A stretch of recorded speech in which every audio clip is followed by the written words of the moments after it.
Nestled on the western edge of Port Phillip Bay, an hour and a half's drive from the deadly intrigues of Melbourne, lies Gateway City, the hub of the region, G-Town. For the last 4 decades, an uneasy peace has existed between the Anarchs and Camarilla in G-Town, their borders meeting on Bruce Street in the very centre of the city. The two sects divide the domain neatly in two. The native Anarchs, consolidated in the industrial north, have learned to tolerate Prince Aveline and her Camarilla invaders, and she in turn grants all Anarchs the right to hunt and conduct business in her waterfront domain. Anarch rabble-rousers and Camarilla traditionalists each afford their counterparts a reluctant respect. Until now. Word from Melbourne has reached the kindred of G-Town. Prince Squizzy wages a war on 3 fronts against a newly reorganised Anarch faction, Sabbat infiltrators, and the onslaught of the Second Inquisition. As refugees from both sects flood into Gateway to escape the oncoming chaos, local tensions flare, and the truce that has maintained peace since 1983 will be pushed to its limits. Welcome to Lords of G-Town, a Vampire the Masquerade 5th edition actual play podcast presented by DM Fiat Podcast, with music by Kevin MacLeod, White Bat Audio, Ivan Duch, and Jaxius Music. Now, as the sun sets on the city and the blood stirs, let's see what horrors the kindred face this night.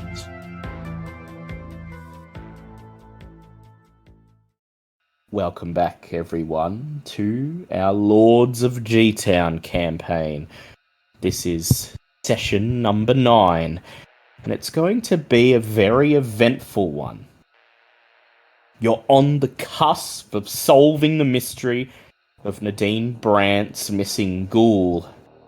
You've also uncovered hints of something bubbling underneath the surface. Stolen blood. Pentex experiments that threaten to disturb things which should not ever be disturbed. But tonight, as the sun sets over the city and the still waters of Cowie's Bay darken, turn black and inky, it's all about dealing with a potential Masquerade breach before it has a chance to grow out of control. To find Nadine Brandt's ghoul and return him to her so that she and her sire, the Malkavian Primogen, can continue their very important work. So as you all awaken this night, go ahead and rouse the blood to see if you get hungrier. And while you're doing that, I will ask whether Val would like to heal her aggravated damage. Val already has. She already paid for last session. Ah, yes. She only has 2 superficial left. 2 superficial. Wow, she did the 3 rouse checks, and she still hasn't... Oh, wait, no, she did hunt. Yeah. Alright. So, how did we all... Yeah, Cross gets hungrier, as does someone who we shall not mention yet. Tig is definitely hungrier. Tig is hungrier. And Mitch? Got hungrier. Ooh, everyone's getting hungrier. Hungrier across the board. Everyone's awakening 1 hunger higher tonight. So, that brings me to the question. Would anyone like to hunt before you begin your nightly activities? I would definitely like to hunt. Yeah. I'm alright. No, Val's alright. She's only on 2. 2? Yep. Mitch? You hunted last session, if I recall. Yeah, Mitch is fine. Tig, you have your herd. Would Yep, you like but I used to... them last session. You Are they did. recharged? They are not yet, because it is still the same story. It is still the same week. It's only the next night. So, Tig, you'll have to use the feral whispers, or you'll have to go prowling around the nearby farmland to find some farm animals to munch on. Which would you prefer? The last time he used Feral Whispers, it went bad, and he was cleaning out the ute the rest of the night. So, he's probably gonna mix it up. Take Boo, the hunting dog, and go hunting. Yeah. Go ahead and roll me composure plus animal ken. Alright.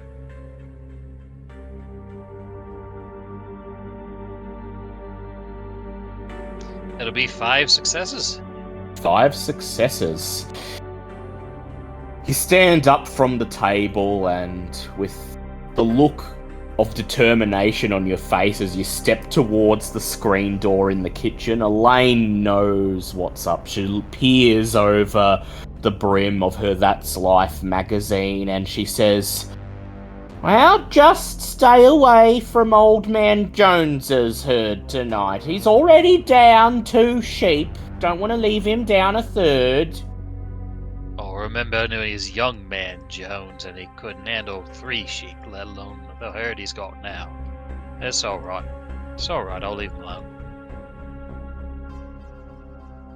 Hey, Jack down the road. I saw him taking a new bunch of cows last week. Sure he won't mind if 1 or 2 of them have managed to be taken by the foxes overnight." I might let him be. It's just, they'll live through it. Just a few of them might come down sick a bit, so. Before you go, crossword here. Classic horror movie about bloodsuckers. Let the 5 letters in. Let the 5 letters 1 in. Hang on. 5 letters. Let the wrong one in? Yeah, that's 5 letters. Oh, there is an R in it. She writes it down. Can I buy a vowel Vanna? She laughs. I think you best get that beast of yours dealt with. Get your mind defogged and get to work. Clearly you're not in the game tonight. The R was supposed to be 1 spot up and it's let the right one in, Tig. Oh. Close though. I never heard of that. You sure that's a classic movie? She smiles. She says, "Oh, well, classic don't account for much these days, but, well, I've got a classic vampire story all of me own." She flashes you a loving smile as you step out the door, slam the screen door shut. Yep. What do you give? She gets a peck on the cheek and then he heads off into the night. Heads off into the night. So, you follow her directions and you head down to Jack's farm with Boo trotting behind you, tail wagging, barking, as soon as he detects the scent of cow manure. He catches a whiff of it a full half second before you do, before the stench overwhelms your nostrils, and you know that you're definitely at the right place. Steady on in. Send the dog onwards, check, make sure the coast is clear, and when you hear the eager barks signaling that it's safe, you vault the fence and start creeping through the undergrowth into the paddock. And then, if anyone was watching from the distant farmhouse, where there are a couple of lights on, pinpricks of orange in the night sky, they would see one of the cows pulled down into the grass by something unseen, and then another, and then another. Silently. Could be a fox. But the cows seem to be far less excited than they would be if it were a mere fox attack. And that night, Jack does not hear anything that would make him believe his herd is in danger. He'll emerge tomorrow morning, find 3 of his cows feeling a bit lethargic, a bit under the weather, perhaps assume that they've caught that sickness that's going around, the same one that Old Man Jones's sheep were dealing with just a week ago. And with 3 cows down, you may reduce your hunger to 1. So it goes. And more succulents. He enjoys every drop. So, you seem to only have one lead to follow, guys. There's stolen blood taken from Nadine, and there's the Pentex stuff. But neither of those seem to be immediately relevant to the task at hand, which is finding Karl Crier, the missing ghoul. However, thanks to Val and Mitch, you now have Walter Bergman's address, the project manager of the Cowie Bay platform that Pentex is currently working on, and, as determined by Tig and Cross, the most likely person to be Karl Crier's kidnapper. So it seems pretty straightforward. You'll meet up at the address and go from there. Hope that you can catch a break, pick up Walter Bergman's trail, and follow it right to him and to Karl Crier. It's at this point that Tig, as you're finishing up feeding, as you're carefully lowering one of the cows down onto its side into the grass and wiping the blood off your lip, licking the last dregs off your hands and off the front of your clothing, you feel vibrations coming from your right pocket. It takes you a few moments to realize that it's your mobile phone. It's not merely the beast purring in satisfaction. So you fish it out and you spend about a full minute staring at the phone, trying to remember which button to press to answer the call. The words "unknown caller" are flashing on the screen. Finally, you remember your son's words. Dad, no, green button. Green button, Dad. Green takes the call, red hangs up. Don't press the red while you're in the call. Oh, God damn it, Dad, I told you, don't press the red.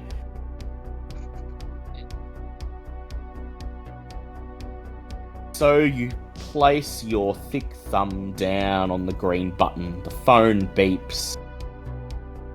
And do you wait for them to say hello, or do you greet them? Well, he was trained in an earlier age, so he's like, "This is done, sir." Female voice is on the other end. Dunson, is this Tig? I'm looking for Tig. Yeah, Tig Dunson. Who's this then, please? This is Christine. From last night, you know, Tremere. We met at Karl Crier's house. Oh, You're yeah, looking for him? right. Well, okay, I'll remember you. You gave me a name, Walter Bergman, and I said I would tap some contacts. Well, Yeah. turns out someone's heard that name through one of their touchstones. Got an address for you. Figured maybe you might have dug that one up yourself, so I've got more as well. Building he lives in runs a pretty tight ship. You need a key card to get into the lobby and to access the elevators. And so I managed. Hang on. I'm gonna write this all down. Tick reaches and pulls out a blood-spattered notepad, begins to jot it down. Right, got it? Thank you. She says. Yeah. So, Yep. you'll need a key card, residence key card, to get into the lobby and to the elevators.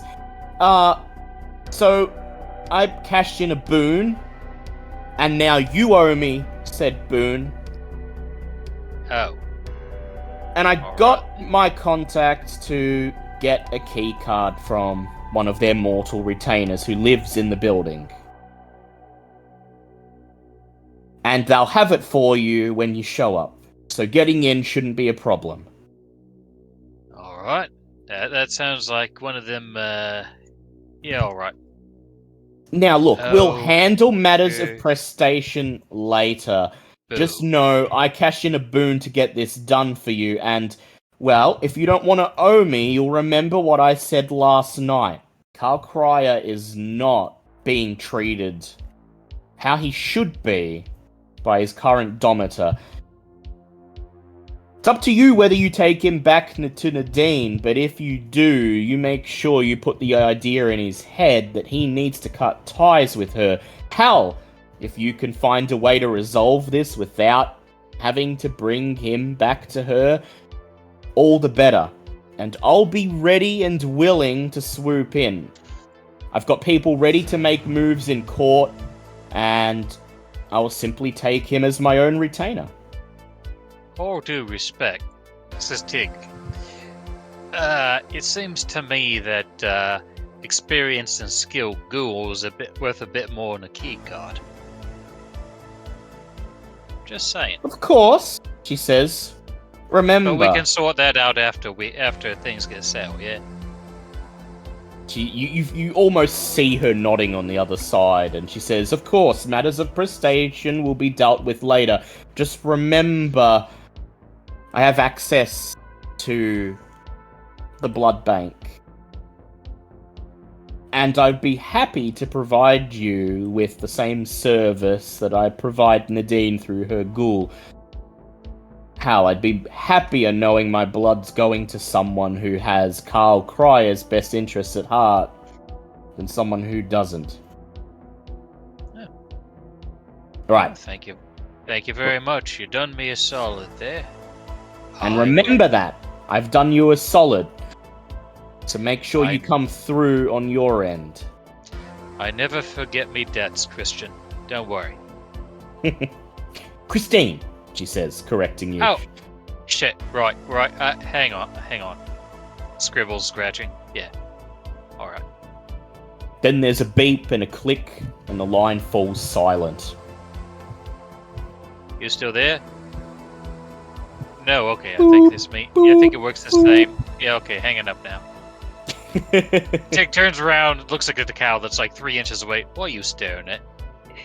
It just stares up at you in lethargy. Its tired eyes blankly judging your display of technological incompetence.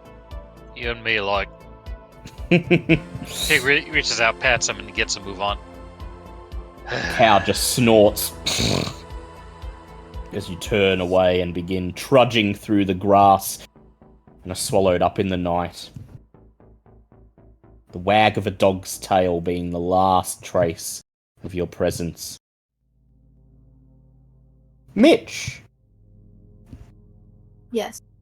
as you're emerging from your haven tonight, you open the door to your apartment and find yourself face to face, once again, with your colleague, Henry, was it? No, it is Henry. As you open the door, he's got a smile on his face. It quickly drops, replaced by a look of surprise, and his right hand is held up in the air in a fist. He was seconds away from knocking at the door. Oh, Mitchell. You must have read my mind. I was about to knock on the door. I've got those papers. The ones that I said, I'd look over for you before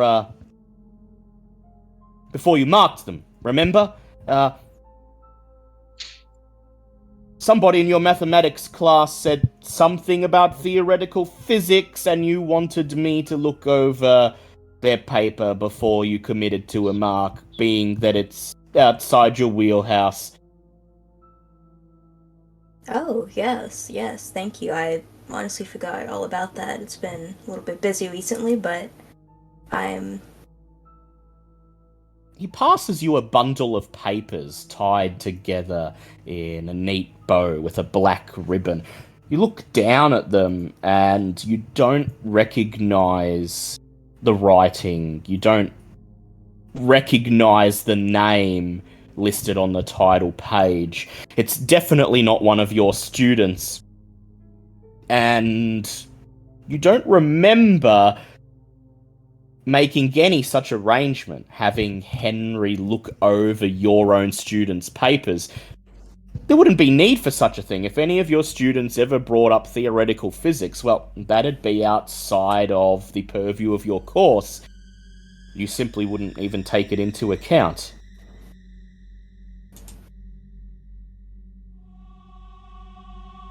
Do you bring this up?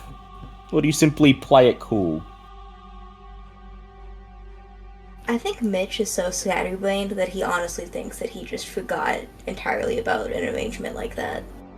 He probably thinks that he's forgotten, and he's just, doing his best show at pretending that he didn't forget. Oh, yeah, I remember, you say, taking the papers from his hand, sticking them under your arm. Henry sighs. And look, I know this could have waited till tomorrow night when you were back at campus, but I don't know, I seem to remember it being very urgent, and for the life of me, I could not settle down and dig into my own work until I'd come and pass them off to you.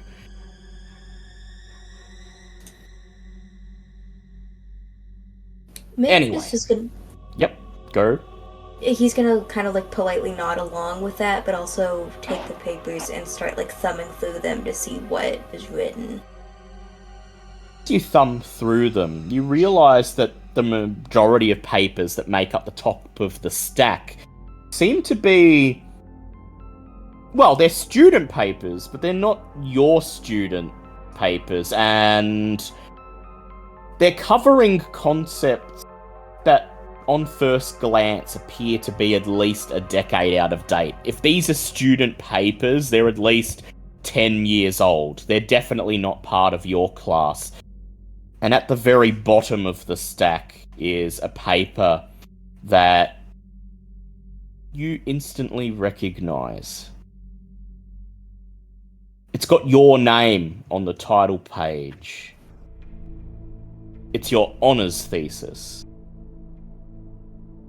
Complete with feedback on the front from your supervisor, your sire.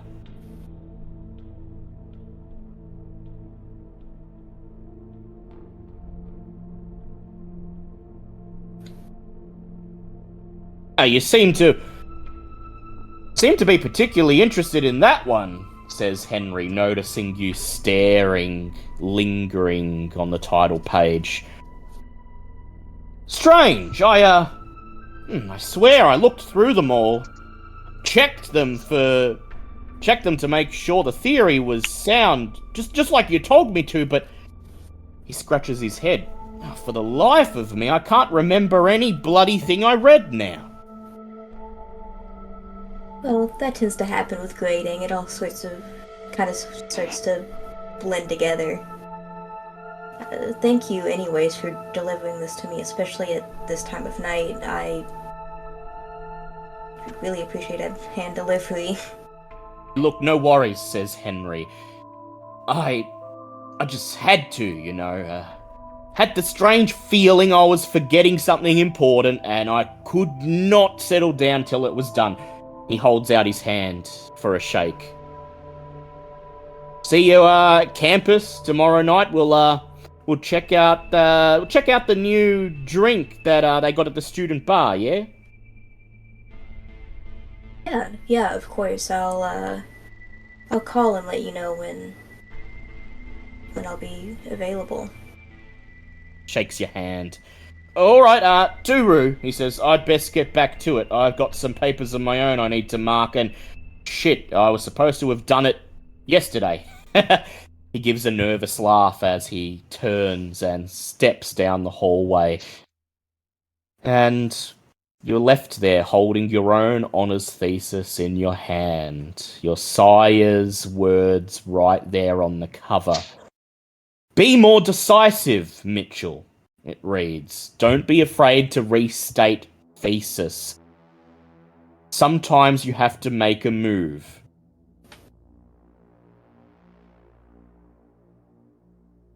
It's a reminder.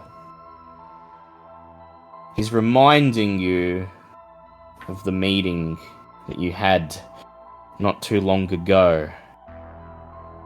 And evidently something's going down with Nadine Brandt and her missing ghoul that's piqued his attention.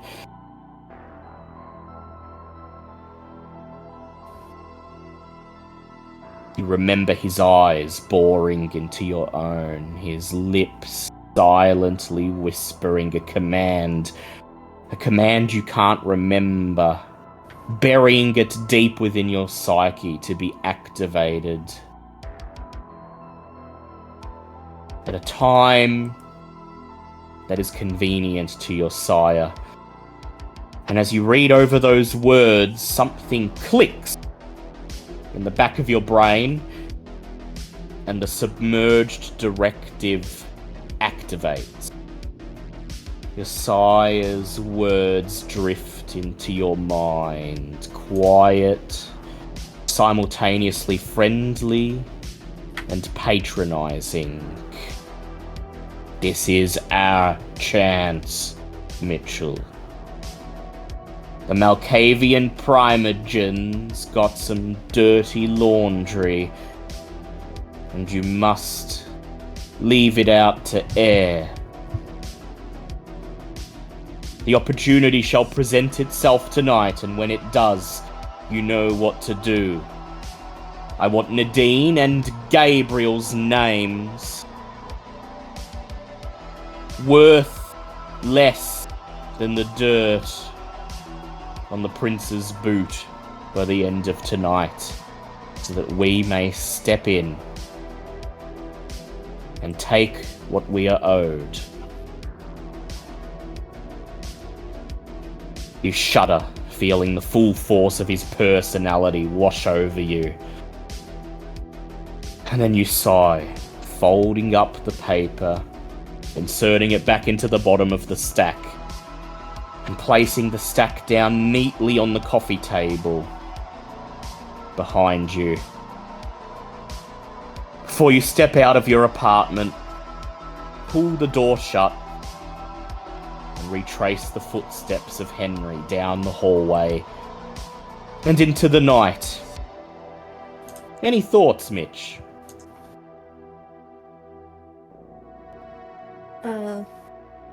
But this is probably not going to go very well. Yeah. You will have the chance to resist it if you want to, but of course the easiest thing will be to just give in.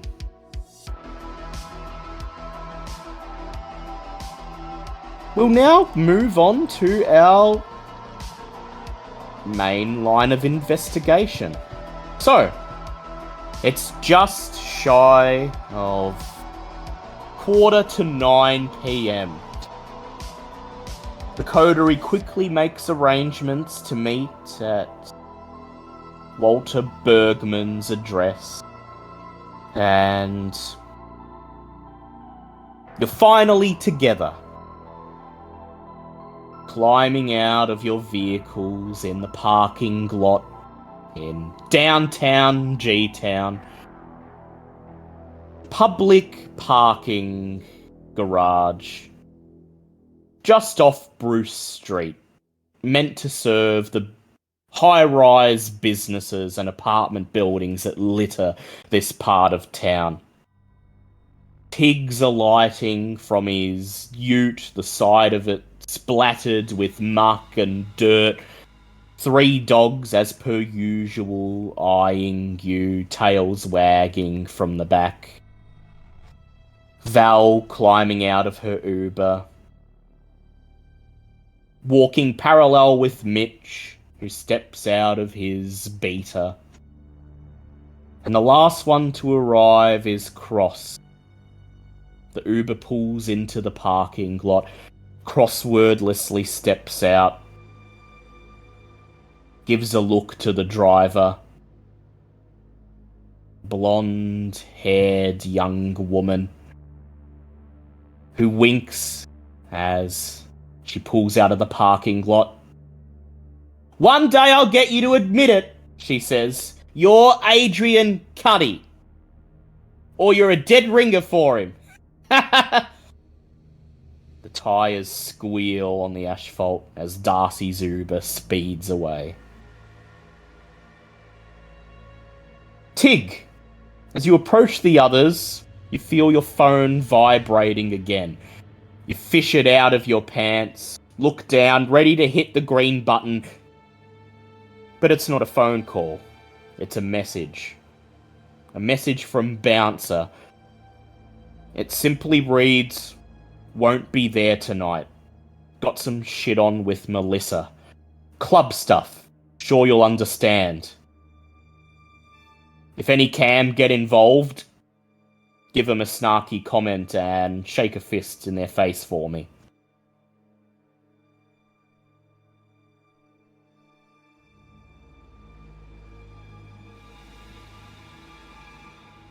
So, Walter Bergman's estate. His apartment's in a block not far from Bruce Street. It's on the 4th floor of a complex incorporating dozens of residences. As you approach the building, Tig informs you about his conversation with Christine, and you can see that she was not pulling things out of her ass. Simple security is present. There's swipe card readers in front of the double glass doors that lead into the foyer. And yet more you can see beyond, in front of the elevators. Beyond a well-lit, sparsely furnished reception area with polished wooden floorboards. Security cameras have been placed by the entrances, and as you make your way up the path towards the apartment block, they're watching your every move. There's a doorman standing in front of the door, up a short flight of steps, and he nods as you approach. "Any of you Mr. Duncern?" he says, as you clamber up the stairs and huddle in front of the entrance. Cross is oddly talkative tonight. Kind of has a bit of slightly artificial air around it, and it says, "That'll be this guy." Pointing at Tig. The doorman nods. "You're Mr. Duncern?"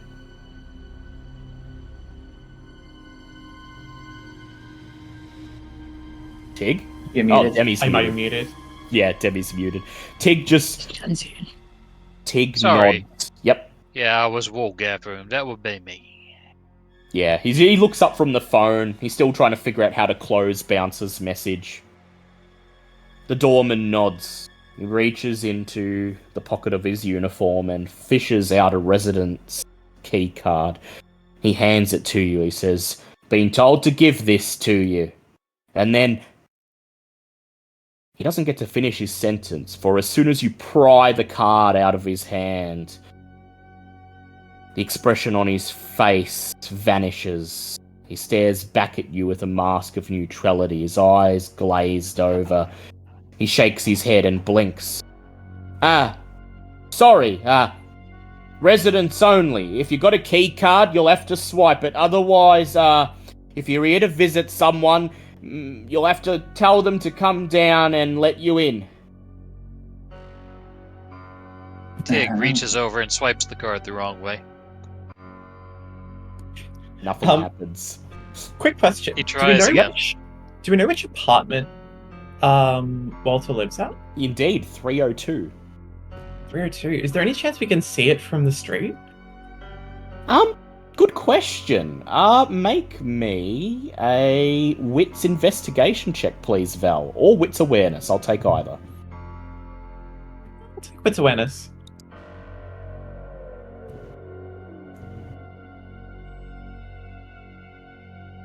Success of 3.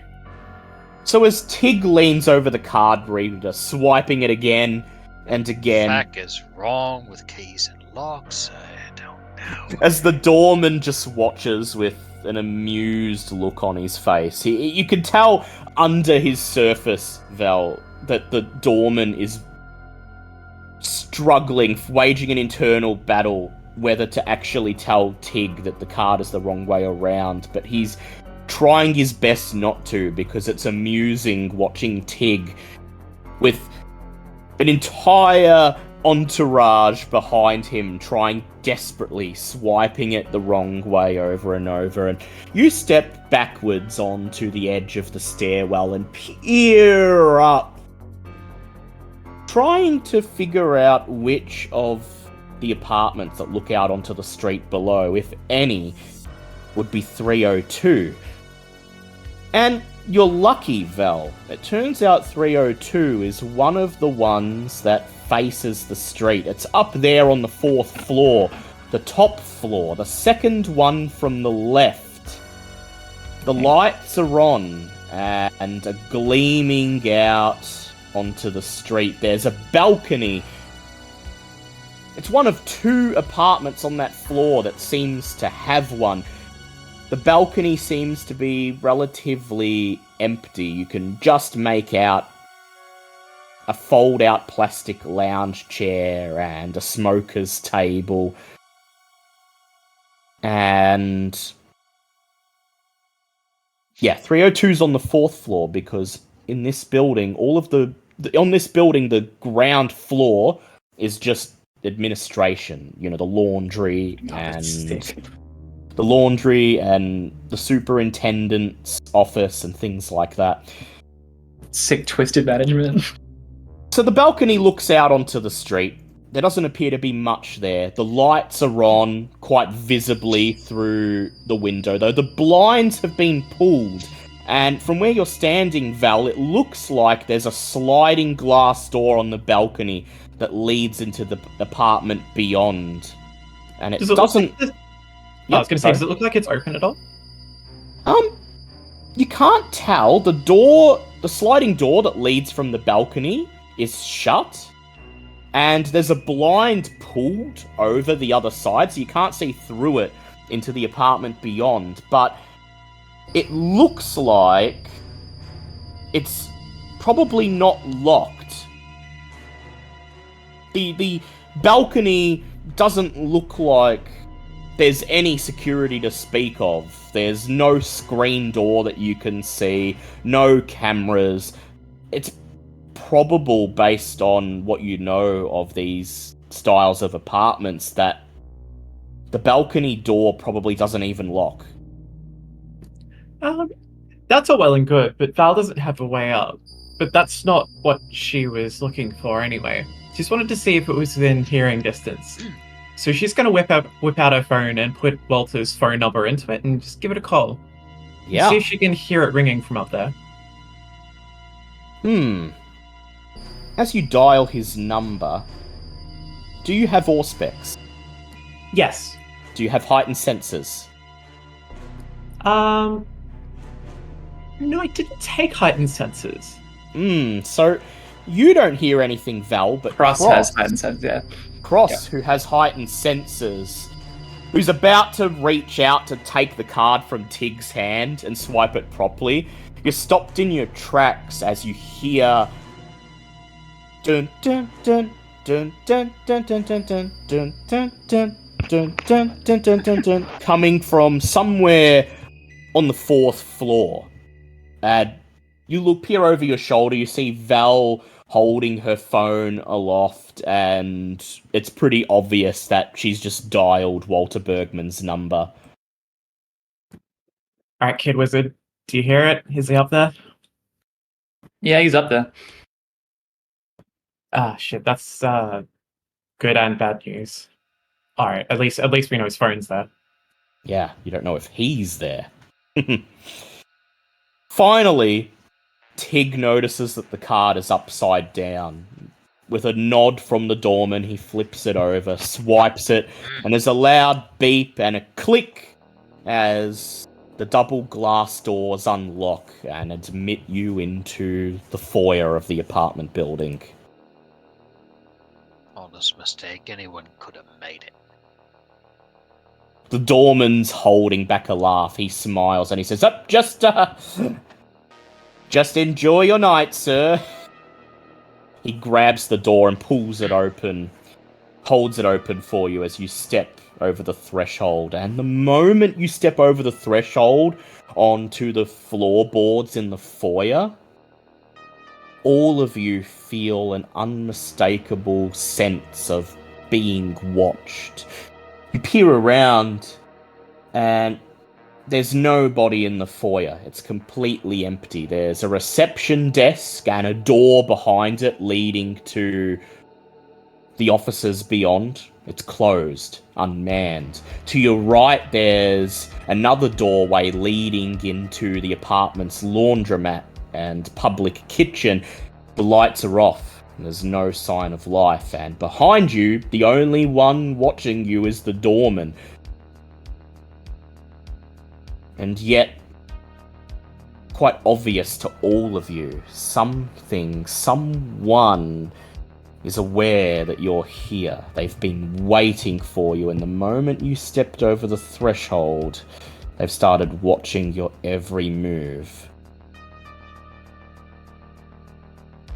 I assume that it would be pretty apparent to everybody that the security cameras are also watching us. Yeah, and indeed, there is a security camera in the lobby just above the 2 elevators ahead of you, peering down right at you. Is there a security room on this floor that we can, see? Or is the security footage going off-site somewhere?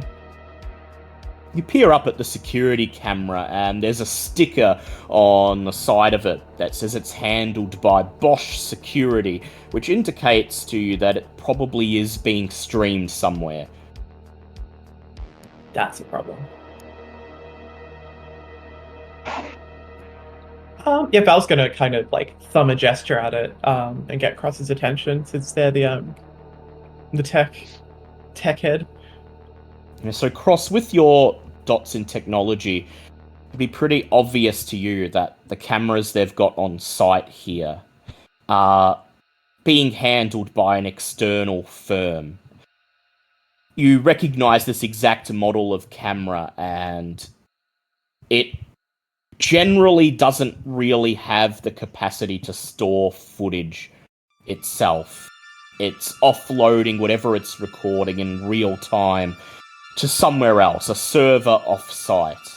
It's designed to be unobtrusive and very, very easy to install and maintain. It would be inconvenient for the residents of this building to have a full security presence on site.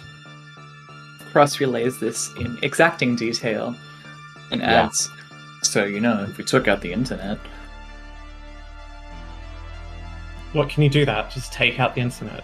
Yeah, that sounds like a good idea. Go and do it, would you? I would need access to the router, but it's possible. But yeah, maybe we need something else. I mean, you could go look for the router if you want. chances are it's probably here on the first floor. Yeah, I was going to say, usually on the bottom floor of apartment complexes, they have a switch cupboard. Yeah, I was thinking that. Yeah, it's gonna go looking around back areas. Silence of Death on. Yep, silent. Has Silence of Death. Yep. Mitch, seeing Cross immediately move past you and step behind the reception counter and creep towards the door, are you going to join Cross?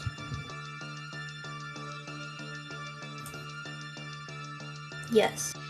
Yeah. I assume you're gonna activate your unseen passage. Although keep in mind it won't work for the security cameras.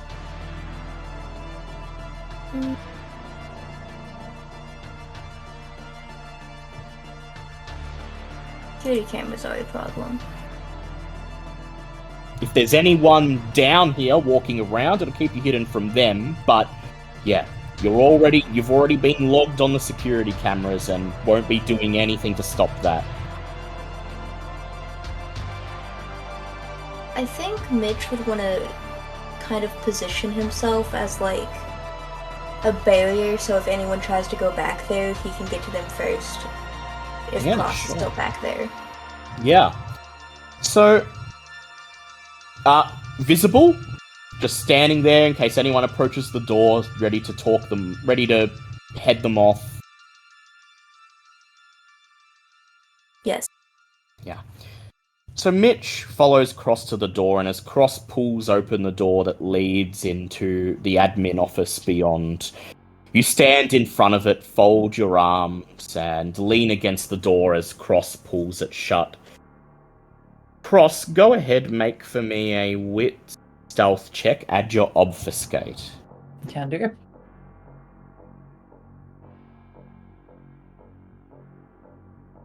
Would infiltration count? Yes, it would. Lovely. 2 successes. 2 successes. The first floor is not as empty at this time of night as you would have hoped for it to be. Sure, the reception counter in the lobby isn't manned. Oh, real quick, I'm gonna blush as well. Blush of life, yeah, just in case anyone sees you. Go ahead, rouse the blood. Do not get hungrier. Do not get hungrier. Flush some colour into your face, just in case.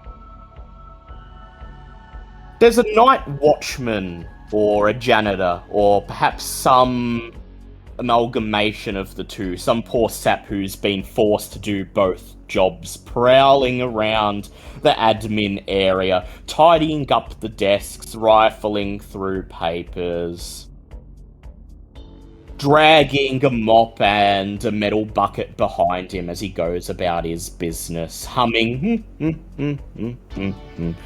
an AirPod hanging out of his left ear. And it's a simple task for you to sneak past him. You hide, ducking down behind one of the desks, and wait for him to pass. And when you hear his humming,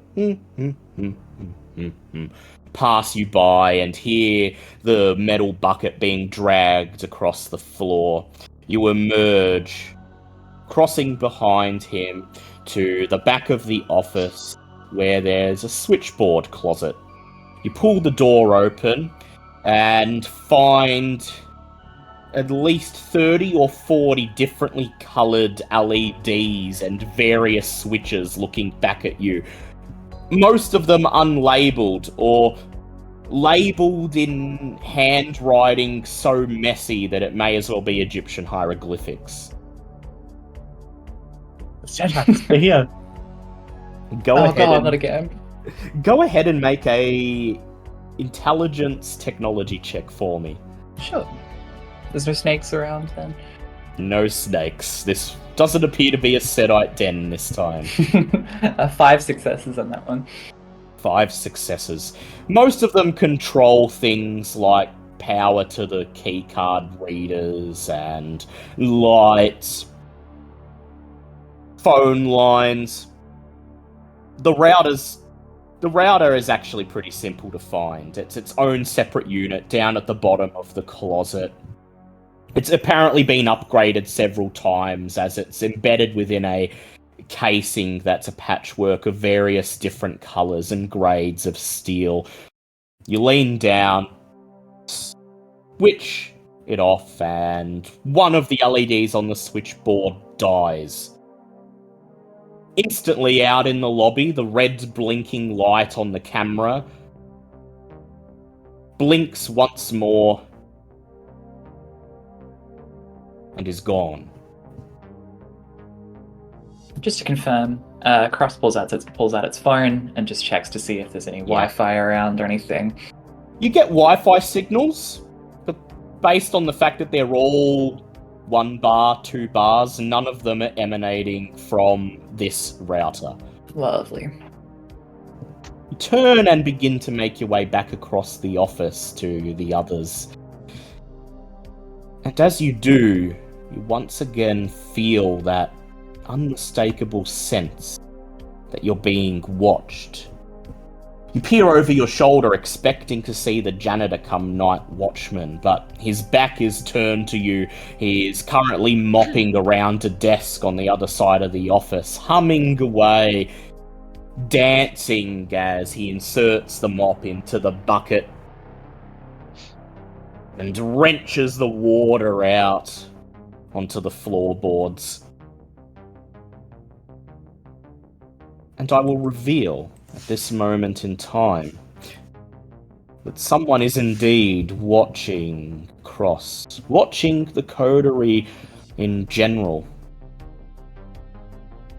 We shift away to a dimly lit security room where a slender feminine figure stares silently at a bank of security monitors.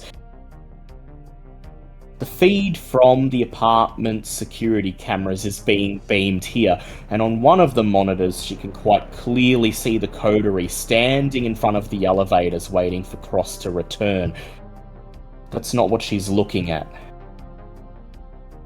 Her reflection is visible in the light of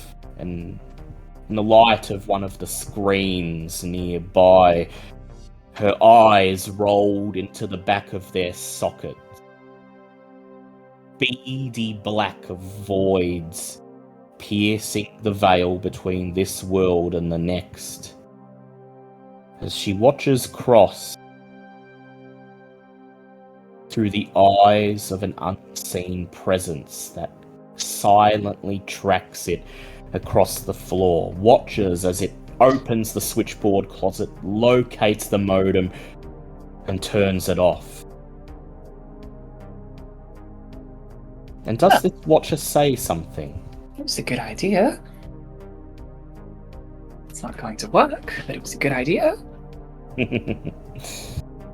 Her lips twist into an amused and curious smile as her eyes flash and return to normal, and her attention returns to the bank of monitors where the coterie await, turning around just in time to see Cross emerging from the admin office.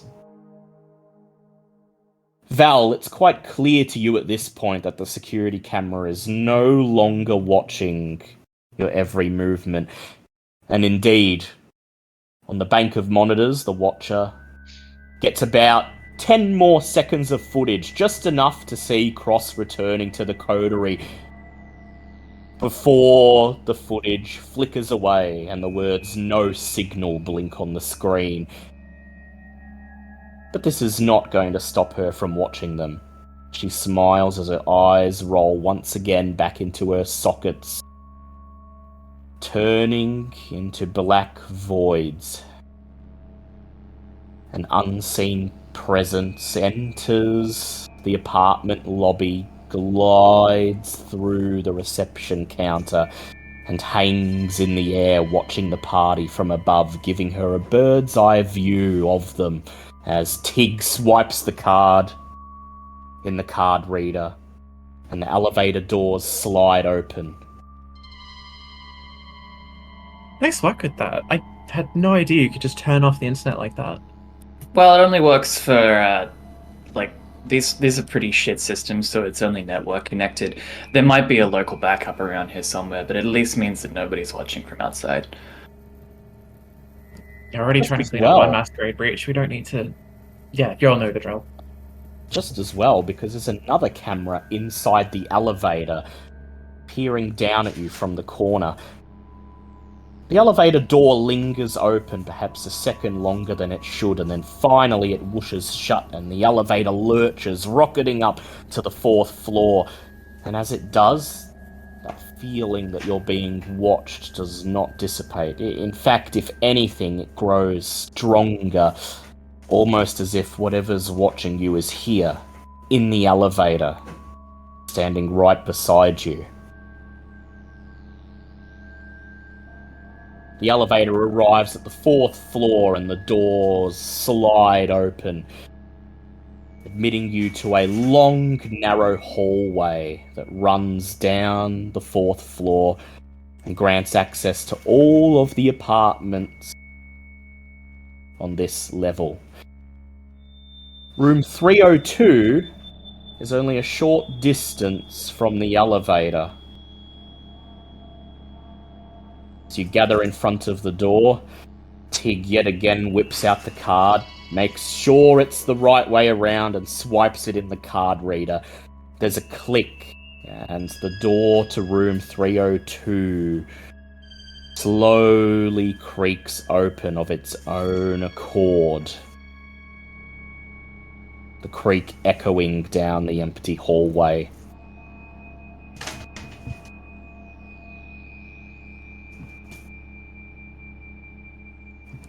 Yeah, Val's gonna press very gently on the door and just call out to Walter if he's in there. Push the door open the rest of the way. And as you call out to Walter, you're met with only silence. The lights are on, however, and as you push the door open, you get a good view of the apartment. Walter Bergman is a tidy soul. He's the type of guy who believes that everything has a place and everything is in its place. That's obvious to you, Val. On the other side of the door is the main living area of his apartment, and it's furnished in an austere, practical manner that proclaims his bachelor status. There's 2 chairs tucked in at a small table off the kitchenette, showing that he never entertains guests. A single expensively padded recliner that squats in front of a small television and Blu-ray player, with the remote controls for both of those devices stored in a handy side pocket.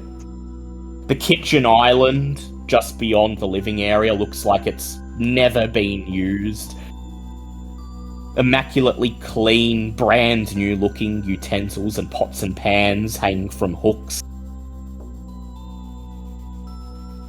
A refrigerator with not a single personal effect magneted to the front of it hums away, and beyond the kitchenette is a doorway to the bedroom, and beyond that the balcony.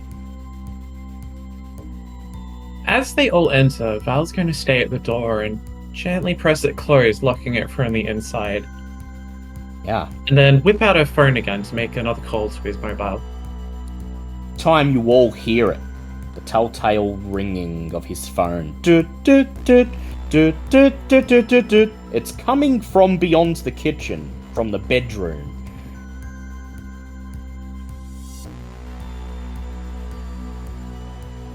It looks like he's either asleep or... Yeah, let's have a look. This feels like a trap. No, it doesn't feel good, does it? Something's really wrong about this. Tick pulls out the sawed off. Let's move careful, eh? Yeah, you don't have Yeah, bounce. Val nods. And Val you're nods keenly... and flips out her guns too. Flips out her gun. And Mitch, I presume you're gonna follow suit? Yep. You're all keenly aware of the fact that Bouncer and her muscle and hot-headed attitude are not with you at the moment. And just as well, as you flip out your guns and begin to cross the living area, you hear something else from the bedroom. Something louder than the ringing of the phone. A loud thump! As if something is banging on a wall or door, followed by the rattling of something wooden. With shit, that, we've I caught pick up up at the an pace. intimate moment. Bang, bang, Oh, bang, God. bang, bang, bang! It almost sounds like somebody's banging on a door. Yeah, Val picks up the pace. So you're all just going to make your way to the bedroom? Yep. Yep. Not interested in anything in the living area or the kitchen? Not right now. Yeah, not right It's now. pressing matters. That can come next. So you whip out your guns and make a brisk pace past the clearly hardly used kitchenette. You once again feel that sense that you're being watched. Our unseen watcher. Somewhere else, in another building, in another room, smiles, her eyes gleaming. Silent black voids. They've pulled out their weapons. They're expecting trouble. They're on the ball.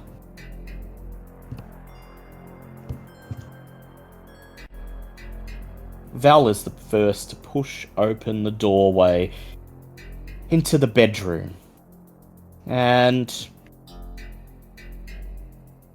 as you push open the door, you step into a place that doesn't look very lived in.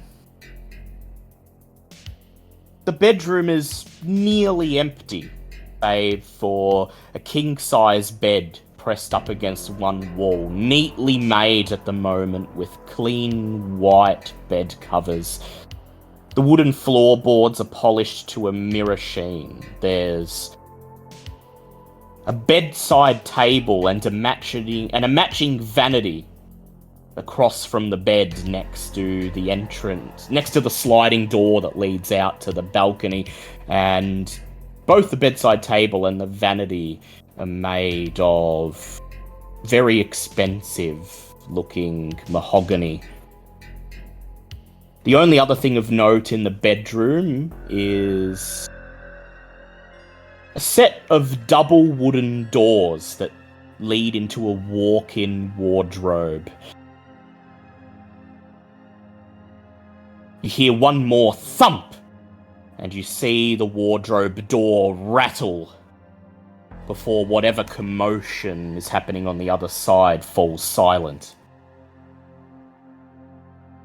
The phone is still ringing. Dun dun dun dun dun dun dun dun dun. Seems to be coming from the bedside table. Yeah, Val's gonna pick up and pocket that for now and try and figure out exactly how to get to the banging. Yeah, so If it's coming from the walk-in wardrobe, then So Val, you make your way to the bedside table, pull open the drawer, and sure enough, there's a recent model iPhone sitting inside the drawer ringing. You end your call, and the phone dies. You immediately drop it into your pocket. Aside from the phone, the bedside table is filled with what appear to be little white plastic bottles. Prescription medicines. Walter Bergman's name is stamped on the front, along with directions for how to take them. Once every night before bed.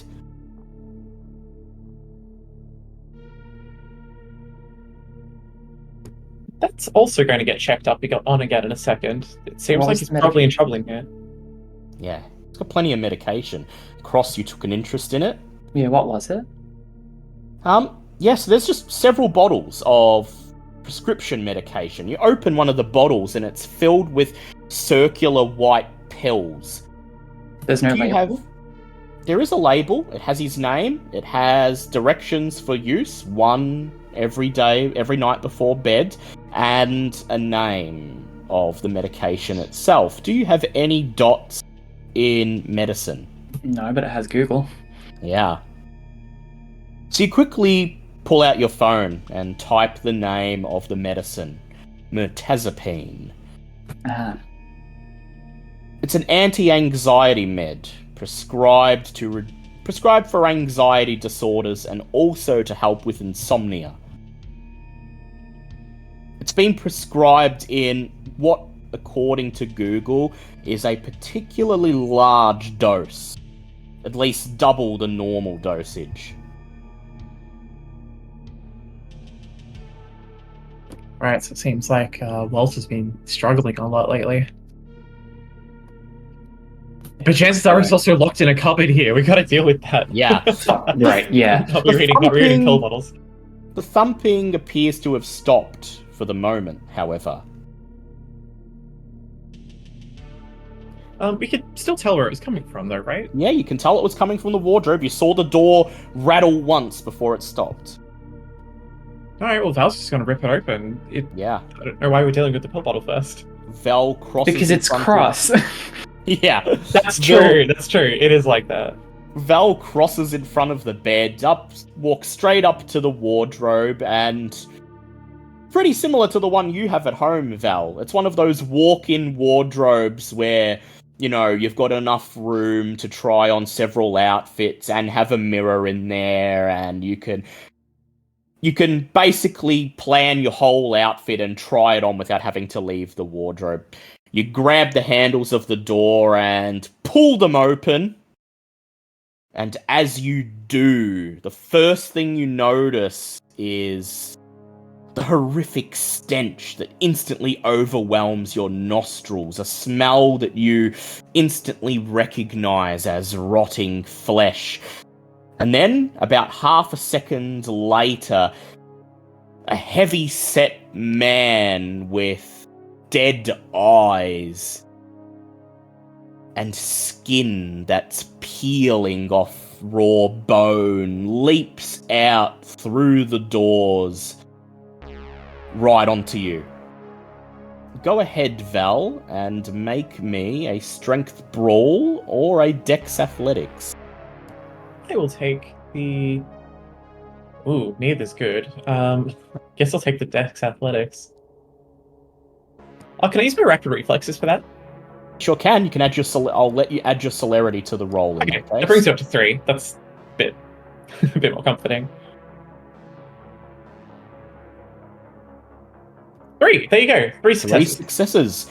You beat its 3 successes, that's a draw. So, as this heavy-set, rotting man begins to pin you down, you summon your blood and take a step back, kneeing him in the torso. His mouth opens and he lets out a groan as he falls off you, and you step backwards as he tumbles to the floor, his arms flailing in front of him, and the sharp, claw-like nails on the end of his rotting, waterlogged sausage fingers slashes the front of your torso, dealing 1 point of superficial damage. You're lucky that you healed that aggravated damage. Yeah, very. The man, or corpse, or whatever it is, lies on the floor, groaning. It wastes no time, pulling itself slowly up to its feet, its mouth hanging open, revealing broken, yellowing teeth. Groaning as it reaches out with its hands, trying to grab at you. So, may I do something? Yeah, you're up. Tig will basically step forward and apply boot to head until it stops moving. Yeah. So, Tig, as you rush towards it, I will ask whether Mitch or Val or Cross would like to do anything. Maybe after he applies boot to head. Yeah. Alright, in that case, Tig, I would like you to make me a Dex brawl check. Not strength?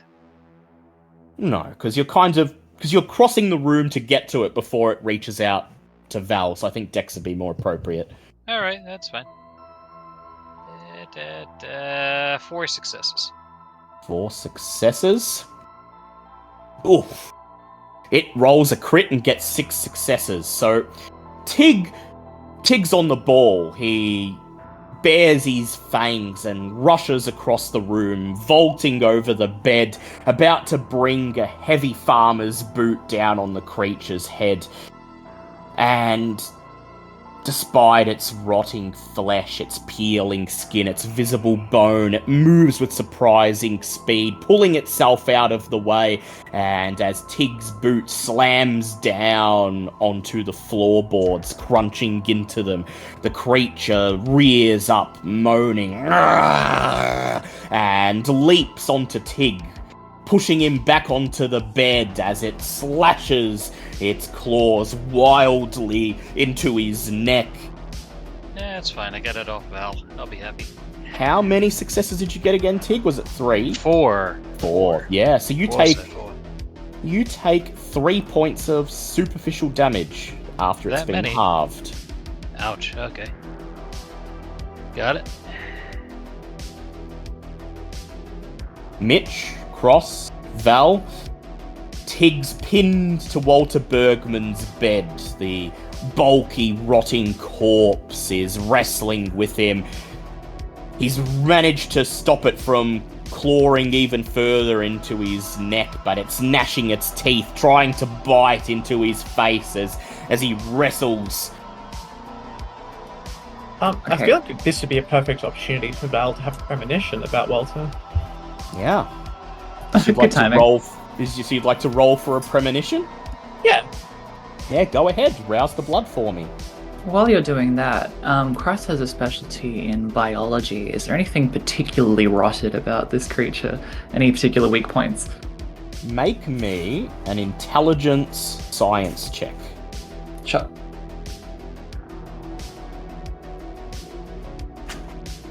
Two successes. 2 successes. So, you notice that its limbs and extremities are in various states of decomposition. The skin's peeled off. There are parts where the raw bone is visible underneath. There's a gaping hole in its torso where you can see that several of its important internal organs are missing. Its large intestine is falling out, dangling out of the cavity like a long flesh-coloured ribbon. The only part of it that seems to actually still be relatively intact is its head. Right. Indicating to you that perhaps its brain is still the center of operations. Yeah, that's what I was thinking. That's really tricky to deal with there. Yeah. And Val, how'd you do on your rouse check? Oh, she got hungrier. That's 3 hunger. Make me a resolve plus auspex check, please. Can do.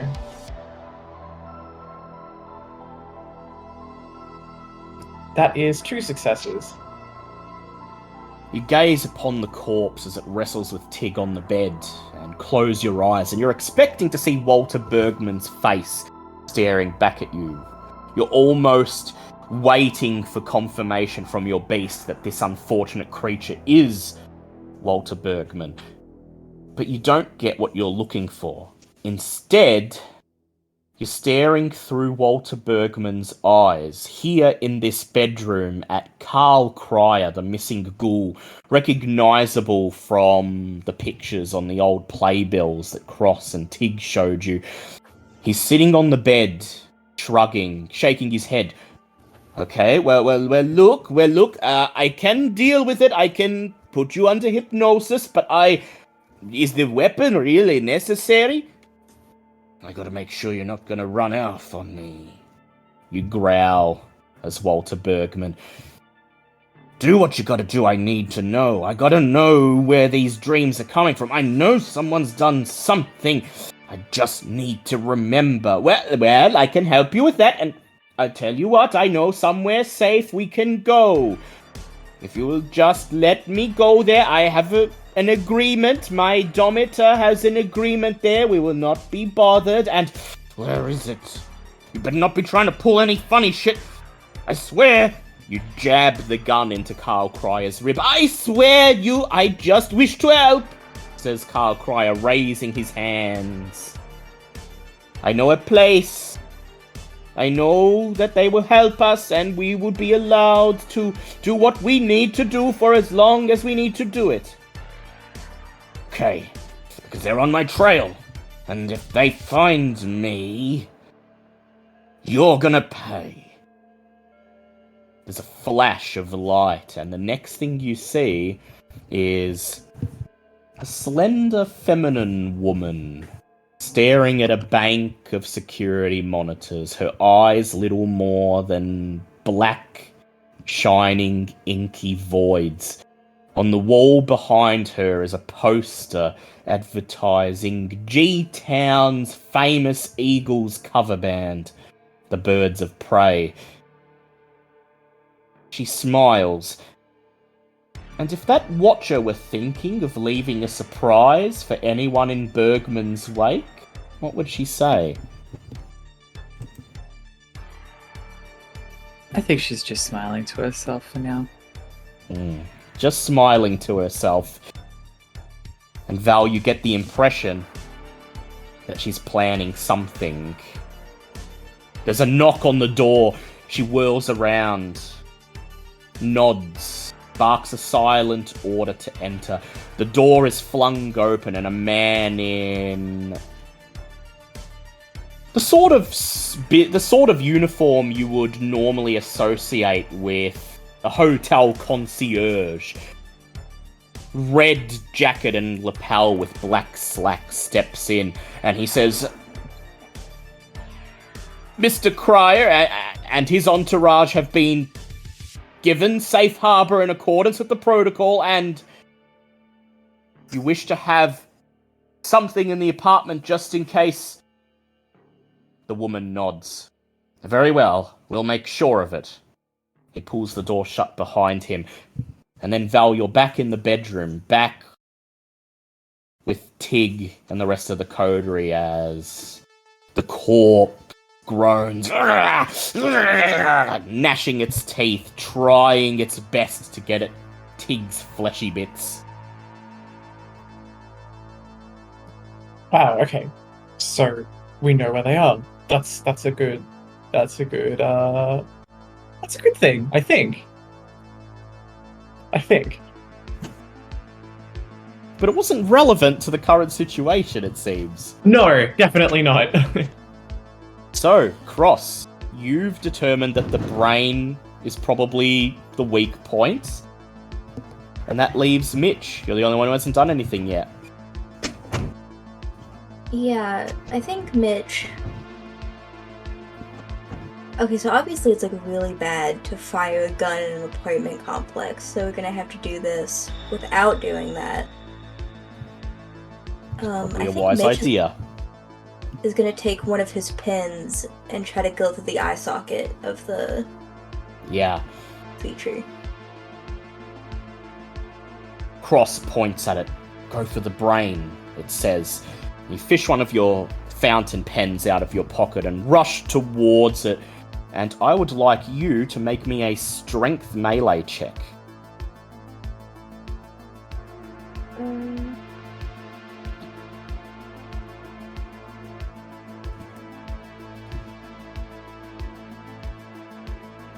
Success. One success. One success. You clamber over the bed, raising the pen in your right hand, and you're about to bring it down when finally Tig gives a great shove, pushing the creature off him, and it rolls across the bed and straight towards you. Taking advantage of the opportunity, you throw yourself down onto it, bringing the pen down. It opens its mouth in a snarl and reaches out, slashing at you with its claws, knocking the pen out of your hand and dealing... You got one success to its 4 successes, and so you get 3 points of superficial damage once it's been halved as its long nails eat into your wrist and peel some of the skin away before your eyes. To pick something I have more than one dice in. But Tig, you're now free. What would you like to do?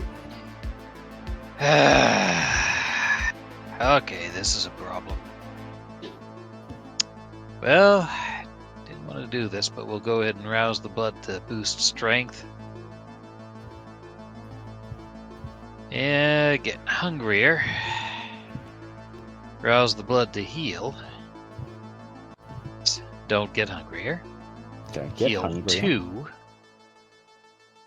Because he's a tough old goot. Yeah. The And then bite he's pretty marks much on going your to neck. grab. Yep. And then he's pretty much going to grab the back of its neck, take the leg out from under it, and slam its head down on something heavy. Lovely. Not Yep. really. But we'll see how this goes. The bite marks on your neck seal up in an instant, and then as the creature gnashes its teeth and makes for Mitch's neck, you leap forwards, grabbing it by the leg and pulling it towards you. Go ahead, make me a strength brawl. And I muffed the willpower roll, but so I just did 1 and then 2, but that's okay because I got a success and a crit to go with the original, so that is 1, 2, 3, 4, 8 with a crit. 8 with a crit. To its 3 successes, you grab it by the leg, pulling it towards you, and as it rears up and roars, and its dead eyes take stock of you, you leap forwards into it, putting the full force of your body into your thrust. You tackle it off the bed, and as it reaches a rotting hand up to grab at your neck, you reach down, grabbing it by its hair, feeling its scalp begin to peel off as you pull up, and then you slam its head into the bed frame once, twice, 3 times. Blood and brain matter and shattered bone litter the floor. The creature's body twitches once and then it stops moving.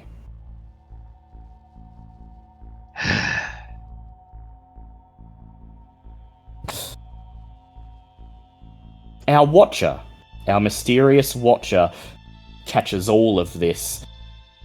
Watching from the bedroom itself, as her unseen servant witnessed every blow of the battle.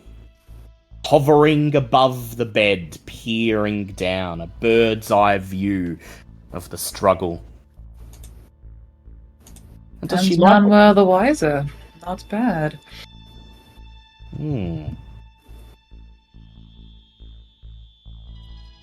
Back to the bedroom. You've all Oh, gathered you all right? around. Yeah. You alright, Val? You alright, Mitch? They didn't bite you, did you?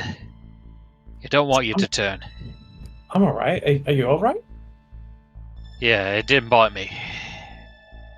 Just a little bit of flesh hanging off. Nothing I can't deal with. Yeah. Right. Val, I think at Claus is alright. I ain't seen that episode yet. Val, at this point, do you divulge the contents of your premonition? Yeah, definitely. Just got to express about the strange exchange between Walter and Carl, as well as this strange woman watching, and the hotel staff talking about Carl being there. And as Val talks, her words echo through the ears of the unseen watcher hovering above the bed, completely audible to our mysterious voyeur. And the mysterious voyeur, perhaps in spite of herself, drops composure for just a second, and her smile twists into a small O of surprise as Val describes her perfectly. Val's also going to speak directly to the room in general and say, and we're going to be coming to find Karl very soon. And of course, the voyeur hears those words. Oh. Hello there. Of course, she knows Val. Who wouldn't know Val?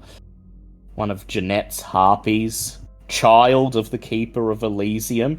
Her reputation has preceded her. And now Val is making a very direct threat that she's coming for our mysterious watcher. That's a rather interesting development. The rest of you, back in the bedroom, are gathered around the corpse of the creature. It's what would have once been a particularly heavy-set man. It's nearly impossible to tell with the state that he's in, but his face gives you the impression that he was someone middle-aged. Someone who wasn't necessarily in the prime of their life, and the tattered, dirty rags that serve as the thing's clothing give you the impression of a homeless man.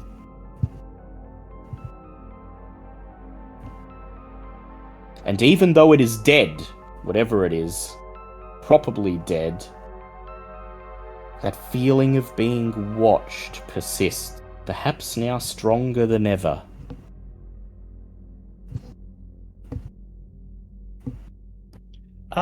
Val is going to quickly open up Walter's phone and see if it's protected in any way. It doesn't appear to be, luckily. So I assume you're going to go straight into his recent calls. Yeah, quickly check those, and on her phone, look up the address of the hotel where the tribute band is playing, and order an Uber, so it's ready by the time they get back downstairs. Yeah. No time to waste. So, you head into his recents, and his phone shows no received calls, but it records 5 outgoing calls to the same number. And this number happens to be the exact same number that pops up on your phone when you run a quick Google search for G-Town Eagles Tribute, Birds of Prey. They play every Tuesday and Thursday night at the Colonial Hotel down on Ballerine Road.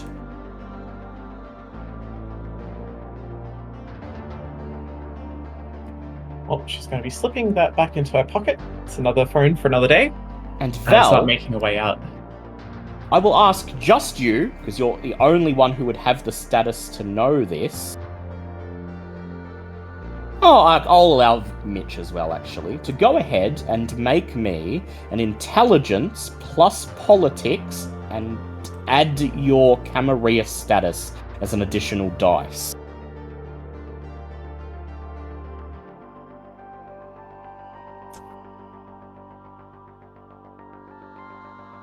I don't think it's a messy crit, but it's a crit of 5.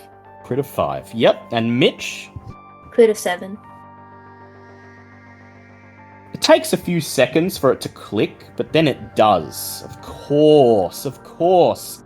The Colonial Hotel. And didn't the man in the vision say something about safe harbor protocol?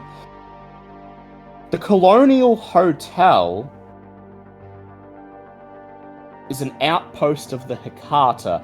Specifically, it is run by the Giovanni. There are 2 Giovanni that you're aware of that operate out of this hotel. Verity Giovanni and Chase Giovanni. And you specifically, Val, would have been told by both your sire and Jeanette that in return for being allowed to operate openly in G-Town, and furthermore within the CAMS part of the city, the Giovanni who operate the Colonial Hotel offer safe harbor to any member of the CAM.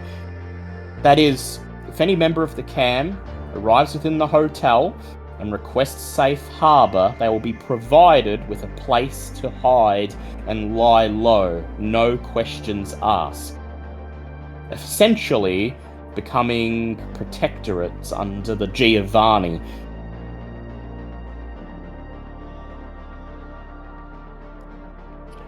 On the way to the Uber, whenever that happens to be, Val is going to be making a very quick call to Sam Stokes so that she knows where they're going, Yeah. just in case. Before you leave the apartment, and as you see Val step out of the room, bringing her phone to her ear as she makes a call to Sam Stokes, you can't quite shake that sense that you're being watched.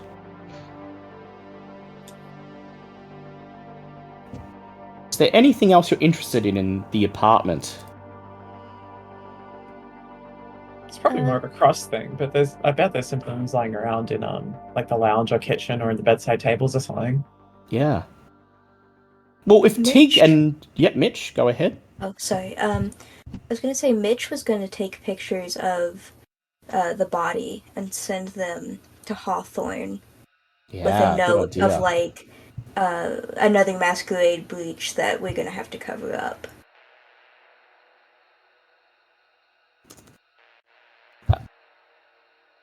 You snap photos of the corpse on the floor, quickly attach them to a message to Hawthorne. He doesn't respond, but the little tick shows up that telling you that he did indeed receive it, and you wonder what he makes of it. Tig, anything else you're doing here in the apartment? Yeah, Tig looks over at Cross.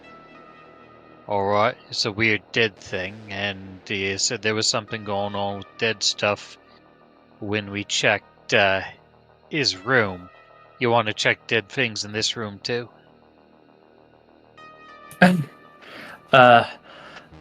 Yeah, I can check for dead things. I was actually thinking of that. Anyway, I'm give me a sorry for moment. telling you your business then.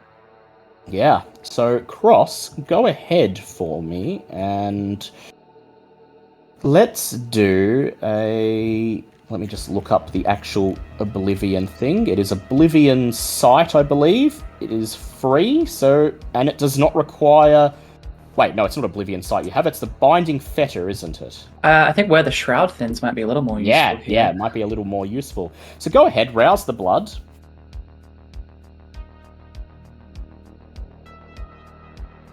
And it does not get hungrier. Not get hungrier. Lovely. So go ahead and make me an Intelligence plus Oblivion check. Can do.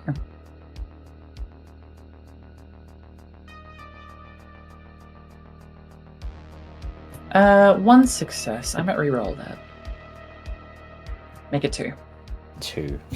So, while Cross does this, I assume Mitch and Tig, you probably want to give the rest of the apartment a quick once-over. Oh yeah, we'll toss the place, I'm imagining. Yeah, so go ahead, Tig and Mitch, make me a Wits or Intelligence plus Investigate. I have 3 dice, it could happen. It's me, Elliot.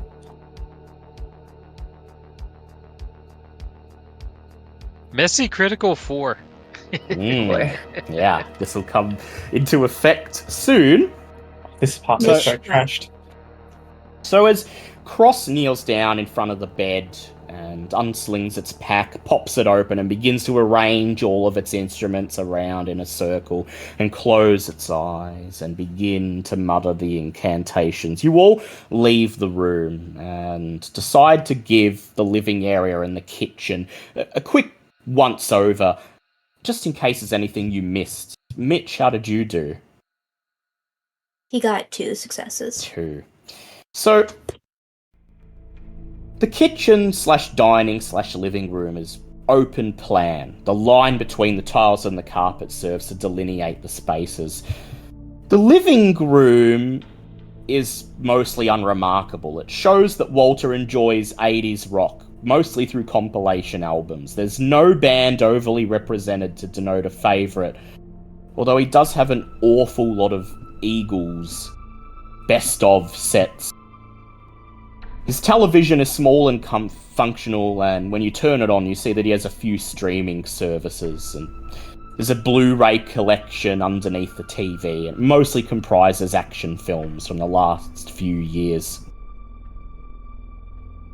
What is interesting, however, is that Mitch, as you're searching the lounge room, you find a little writing desk pushed away off in one of the corners of the apartment, and it's in one of the corners where the light doesn't really illuminate all that well, and that corner of the apartment is much more dim, shrouded in shadow.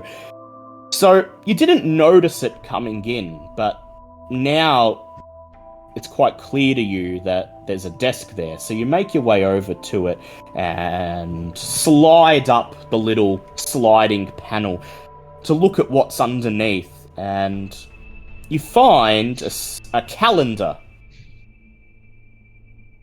Calendar's pinned to the backboard of the desk. The desk itself is bare, but the calendar is there, and over the last 4 months, Bergman has noted an appointment at every 6 p.m. every second Thursday and recorded a telephone number in neat script. The last appointment was 5 weeks ago. You're about to pull open your phone to check what the number is, and then you notice a business card wedged underneath the calendar. You pull it out and see the same phone number listed there on the business card. It's for an Autumn Health Psychology and Counselling Service, open 10 a.m. until 7 p.m. Tig, as you watch Mitch go about his work, you toss over the kitchen, and it's hardly been used. You find nothing of note, and so you return to the bedroom, sniffing the air as your beast rears its head. Something here, it tells you. There's something here. Don't let the others show you up. Don't let them show you up. You're gonna miss something. You're going to miss something. And then you make your way over to the vanity, and while Cross continues its ritual, you clench your fist, and as your beast roars, you bring your fist down on the vanity, shattering through the wood, and revealing, hidden inside, a resealable plastic bag with manila folders full of papers. Spend a few seconds skimming through the papers, and they all seem to be related to scientific inquiry concerning hypnosis. The second file is filled with photocopied playbills, grainy photos, and handwritten notes, all torn from an exercise book. There are several grainy photos of what is obviously Karl Crier, and a collection of photos of his home. And you recognize these photos of having been taken from the second floor of that abandoned house across the street. Yes, told you, says your beast. You could smell it on the air, couldn't you? You could smell the scent of deceit, and you gave in. You let me find it, and look, you've come ahead with answers. Can't deny that, but this is stuff we already know. Still something small and we add. Alright. I would like you to roll a d10 for me, please, Tig. Oh dear.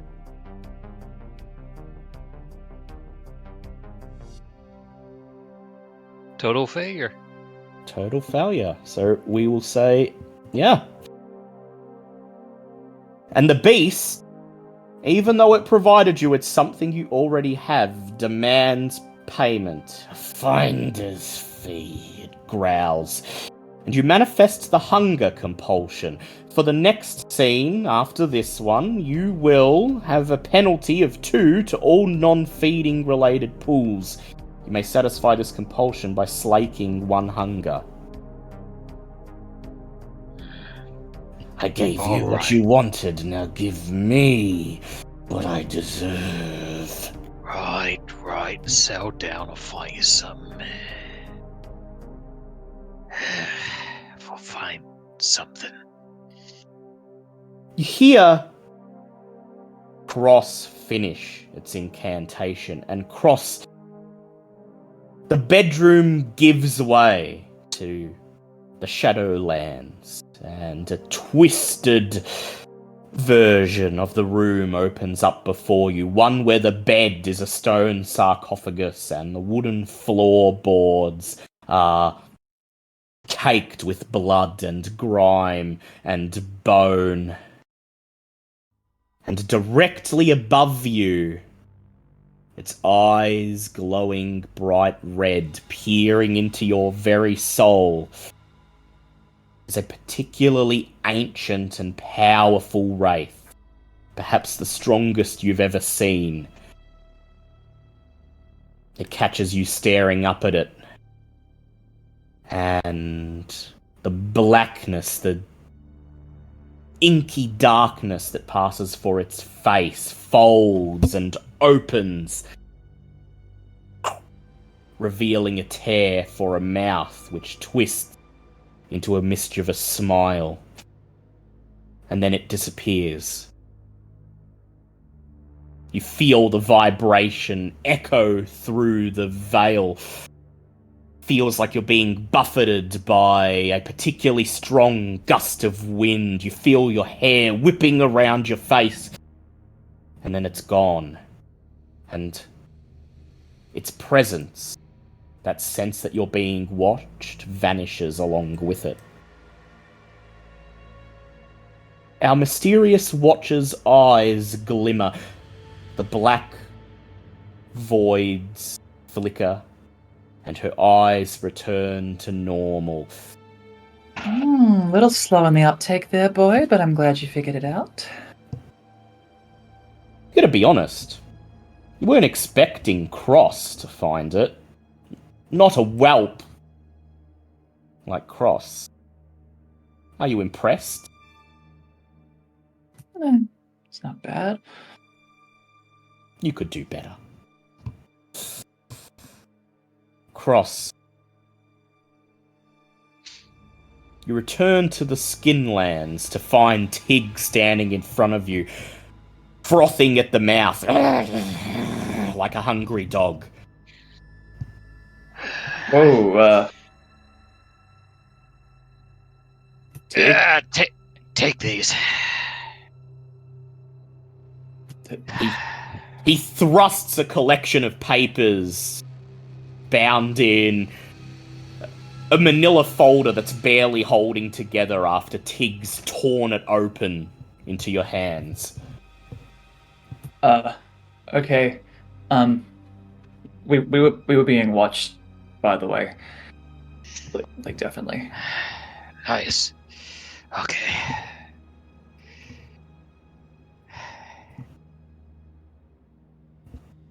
The fuck did I miss? Nothing. So Val's just in the corner trying to get a call through, Yeah. just like plugging up the ear that's not held up to the phone, trying to pretend that Tig isn't Yeah. causing a cacophony. You've ordered the Uber, and now you're trying to get through to Sam, and you're whispering, come on, until finally there's a click. And Sam says, Val? In a terse voice. Updates? Yeah, we have a situation. Looks like Walter Bergman is, I don't know, it's like he's decayed. Something's wrong. We had to exterminate him. So there's a bit of a mess here. And it looks like the Giovanni at, which hotel was it again? Sorry? The Colonial Hotel. Colonial. Yeah, it looks like the Giovanni at the Halloween Colonial Hotel are giving safe passage to Karl Crier. The whole situation is getting quite messy, so we're heading over there to try and retrieve him. Safe passage, she says. Wait, you encountered Bergman in the apartment? Yeah, he was trapped in his closet. I honestly couldn't tell you exactly what's going on. It's literally like he started to decay. You're sure I'm sure you've seen a that's zombie Bergman? clip. Yeah, I'm certain it's Bergman. We've got his phone. Doesn't. Not dressed right. But you don't think it was Bergman? Not I had a dressed vision of him talking with right. Karl. Was Yeah, it the same guy?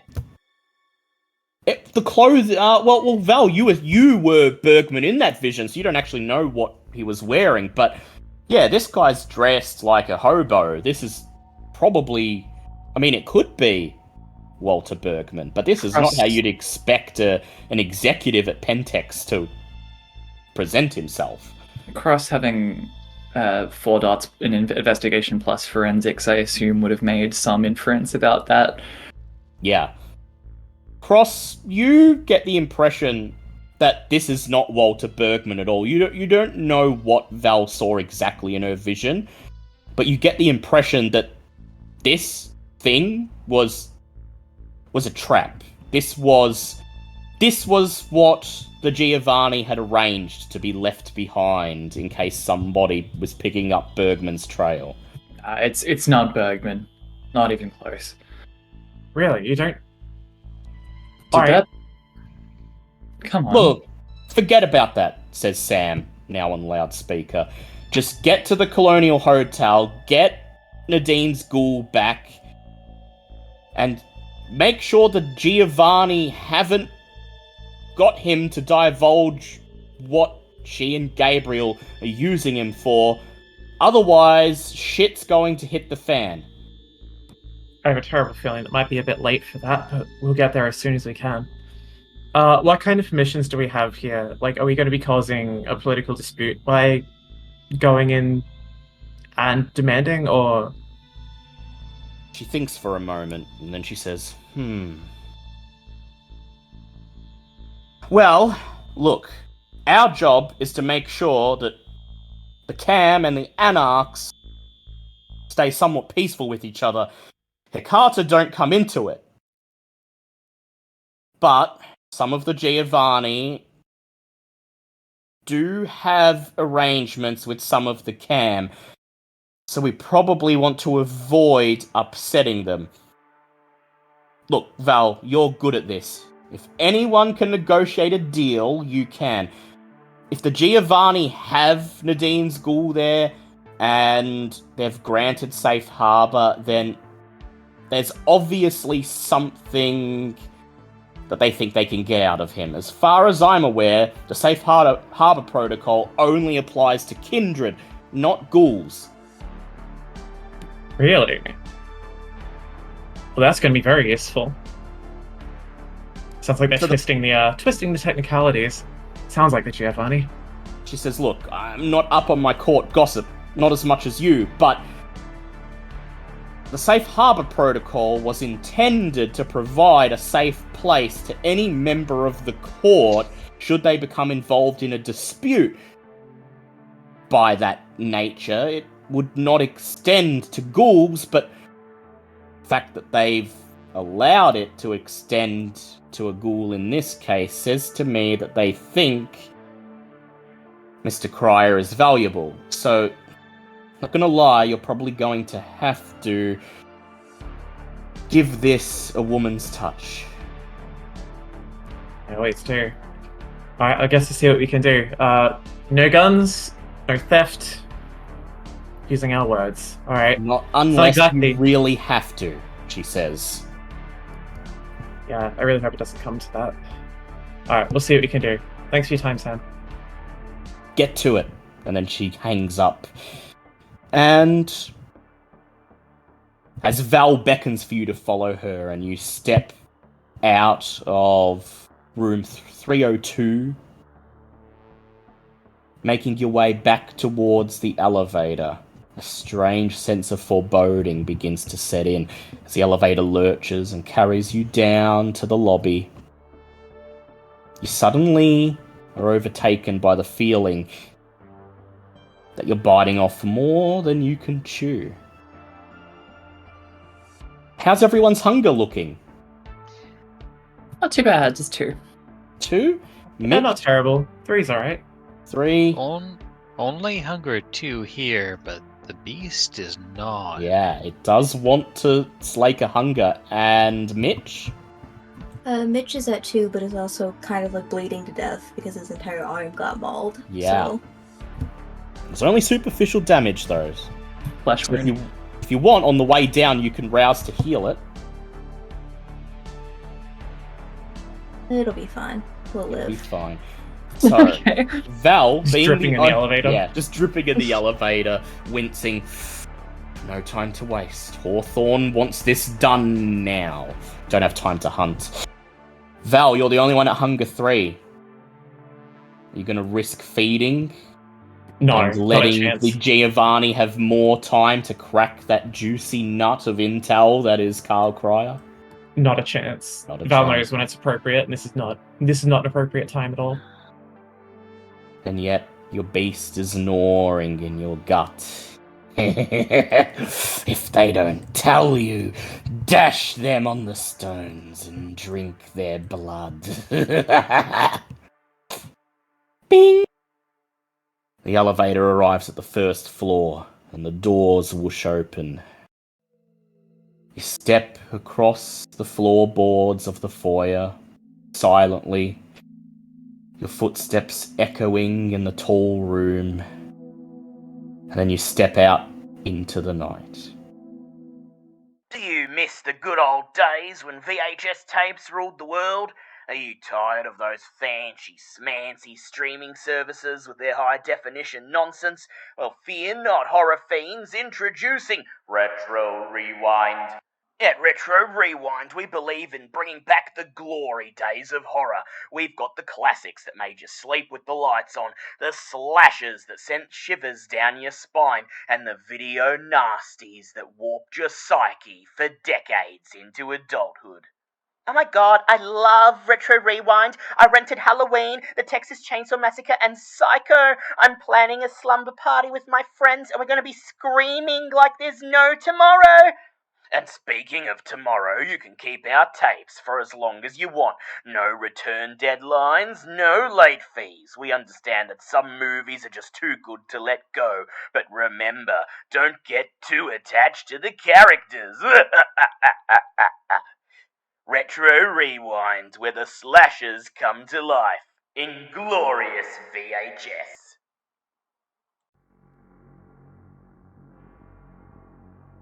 As the night swallows you up, we catch one last glimpse of our mysterious watcher, smiling as she finally turns away from the bank of monitors, strides past the poster on the wall advertising the Eagles cover band, and steps out of the office, satisfied that the coterie has adequately negotiated the test she had planned for them.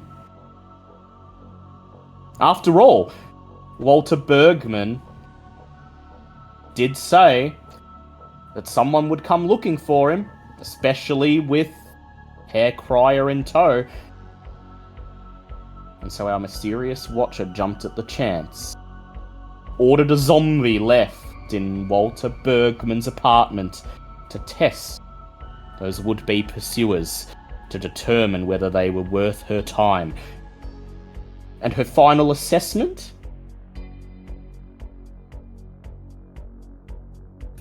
You know, not bad. Not bad indeed. It would have been nice to see a little from the British one, but yeah, that wasn't too bad at all. British one. Brutish with a U. Brutish one. Yeah, brutish. So, the Colonial Hotel is a historic landmark that was built in the mid-1800s, and the beneficiary of sustained financial investment to preserve and, where appropriate, modernise the property. It is a favourite in G-Town for business meetings, conferences, and those desiring opulent surrounds for a retreat. The Colonial is renowned for its service. Unbeknownst to most of its mortal clientele, that this is because it is run to perfection by the Giovanni. The hotel exterior is stone, replete with heraldry, gargoyles, and Gothic embellishment, presently lit and accentuated by uplights on trees dotted around the property. The well-lit environment, accompanied by a steady stream of visitors, both to the hotel and the attached restaurant, ensure an air of respectability and openness. As you make your way from the car park up the sidewalk towards the building's entrance, you pass a stream of mortal visitors, and you see that most of them are dressed in very smart casual at the least. Many of them are dressed in full formal evening wear, and at least a few of them are returning from a night sampling the local culture. It is painfully apparent that everyone except Val is significantly underdressed, and as you approach the hotel's entrance, several of the passing mortals side-eye you, and a luggage boy hauling a bag from a limousine parked right in front of the door passes you on his way to the lobby, his face crinkling in disgust. Val does her best to walk quickly to be seen by as few people as possible. You walking ahead enough so that they don't think you're with those others? I'm just trying to get like a good 2 feet on everyone. Good 2 feet on everyone, yeah. As soon as the first mortal stares at you, Val just picks up her pace. She pulls her luxurious coat around herself, revealing just enough of her very expensive dress underneath, and then gives the rest of you a wide berth. Tig snorts. Yeah. Tig in his flannelette shirt and torn jeans just snorts.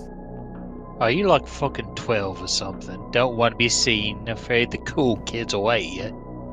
Yeah. Valerie hears him, but doesn't turn around or stop. Mitch can speed up too, but he doesn't recognize that, like, she's trying to leave them. He just thinks that they're walking faster now. He's just trying to keep up with her. Mitch. Cinnamon roll. Entering the spacious lobby brings you under the view of a huge marble angel, a depiction of Archangel Michael with spear in hand, treading the serpent under his sandaled foot. And the soothing sounds of an indoor fountain echoed serenely.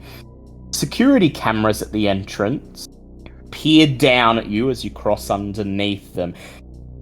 And as you do, I'd like everyone to make a wits awareness check, please.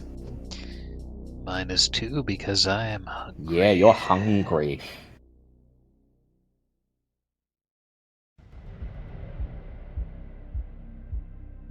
Cross gets a 2.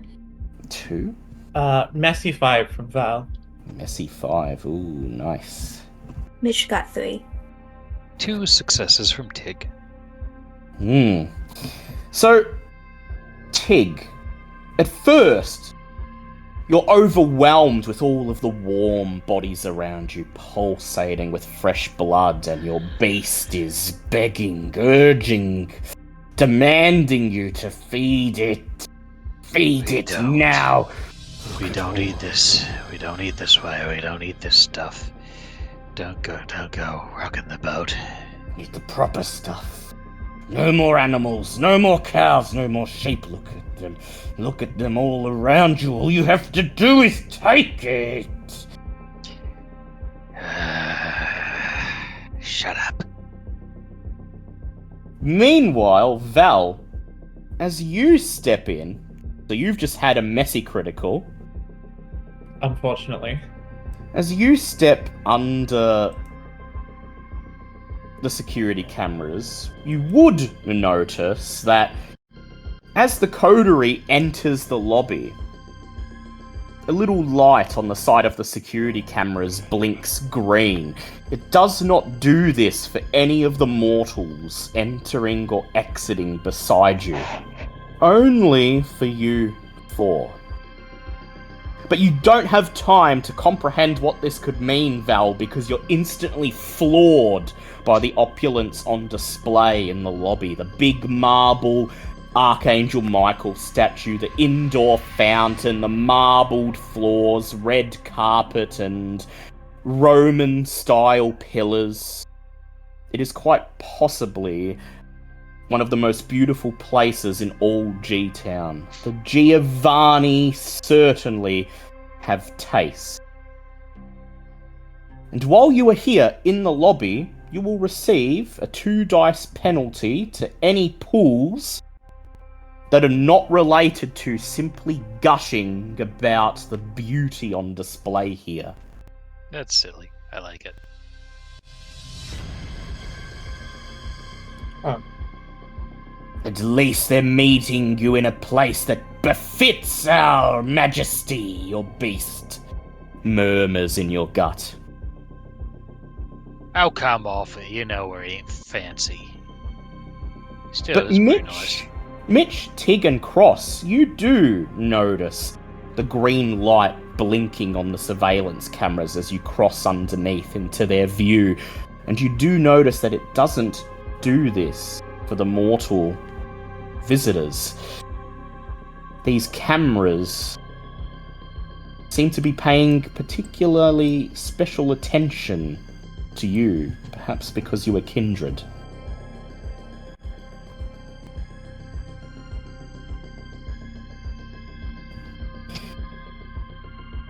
Streams of visitors pass by you on both sides, and at the very back of the lobby is a long, polished to a mirror sheen reception counter. There's a single concierge manning it. His face is profoundly handsome, his black hair neatly combed, and his red dinner jacket fitting his body like a glove. And he's staring right at you, peering past the throngs of mortals, right at the kindred who've just entered.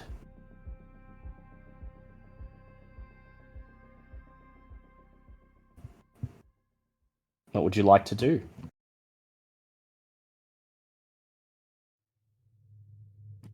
Valerie's going to attempt to just walk past him into the building. Yeah, you're ahead of the others, so you're the one who gets there first, and he holds out his hand to stop you. Do you keep going?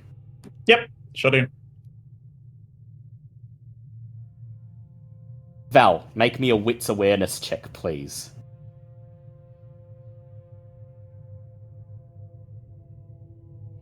That's with a -2, right?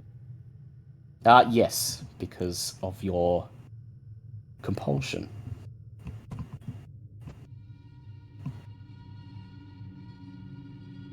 That's just 2. So, as you step past him, you do not notice the bulge under his dinner jacket that's in just the right shape to be a steak. And as you approach the elevator door behind him, he clears his throat.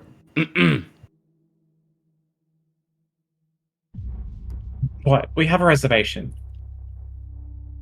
It's about this time that the others gather in front of the reception desk. The concierge looks you up and down, and he says, "One more step, and I'll stake you and leave you on the roof for the sun, understand?" Oh, we're very forthcoming, aren't we? He says, "They," he points to the mortals, "come and go as they please. Kindred, you are entering my master's domain. You cannot simply enter as if you owned the place.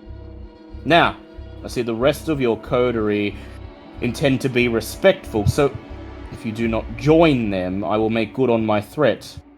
It would be a shame to have one of the city's harpies die in such an undignified manner. Would you not agree? Valerie kind of stuffs her hands in her jacket pockets and very regrettably joins the group. Once you're with the others, the concierge nods. My name is Leo Milliner. I am the head concierge of the Colonial Hotel. It is obvious you are kindred. The surveillance system notified me upon your entry. May I ask what your business is here tonight? My masters usually only see those who have prearranged meetings. About that, it seems like your masters have taken something that doesn't belong to them, and I intend to speak with them. Which would be, he says. They've claimed possession of a ghoul that belongs to the Camarilla. A ghoul? And this ghoul would be yours, ma'am? No, they're being sent directly by the prince. The prince? Val, go ahead and make me a persuasion and etiquette check with 2 dice penalty. Persuasion etiquette. Yes. Oh, sorry, charisma etiquette. You want to kick on that all? Jump. Yeah, why not? Yeah, if you turn It's not on a your bad idea. oar. Yep.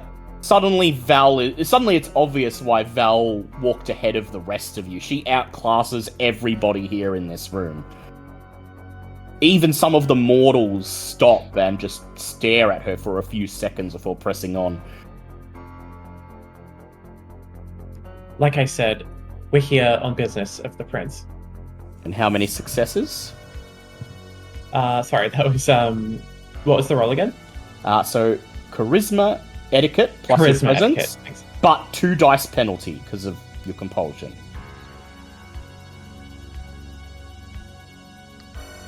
It's just 1 success. Prince Aveline is in the habit of notifying my masters when she is sending her agents. Even she must respect the rules of the Hecata and organize appointments in advance, says Leo Melliner. So, I must ask that you divulge your true purpose here.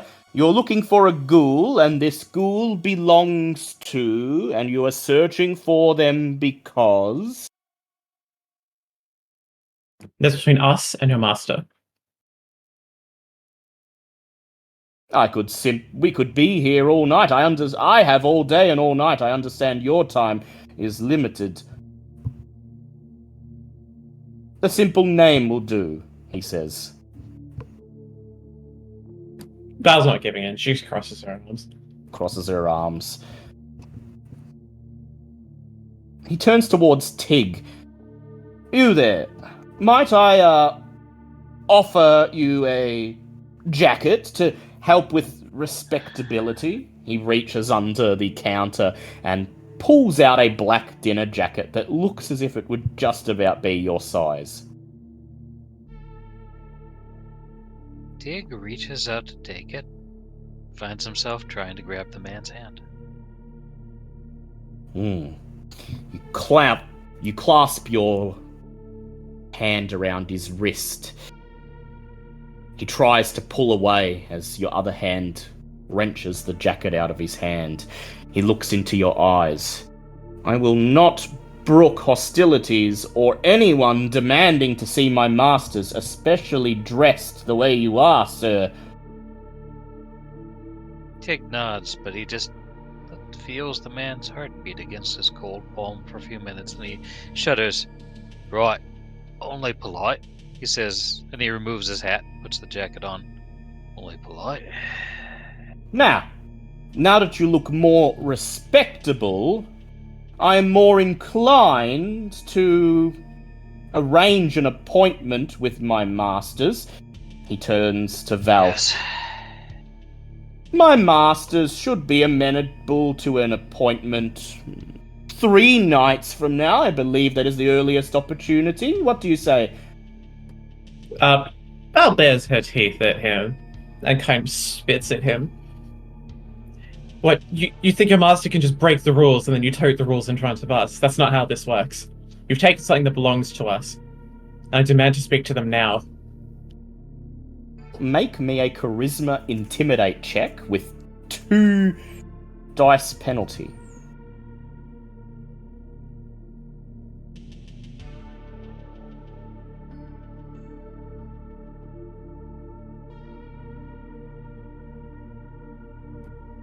Bestial failure. So, you bare your teeth, go to spit at him, go to hiss at him, and then your beast takes over. This insolent whelp! It growls, and you find yourself agreeing. Before you know what you're doing, you're moving towards him, baring your fangs. His hand shoots into his jacket, and he's about to pull out the stake.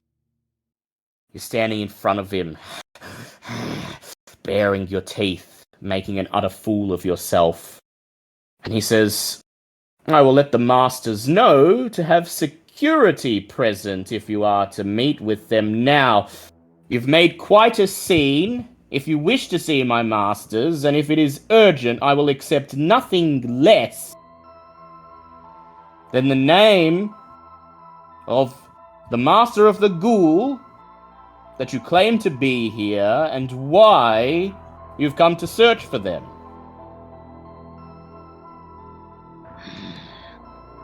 Valerie It's kind of spits again.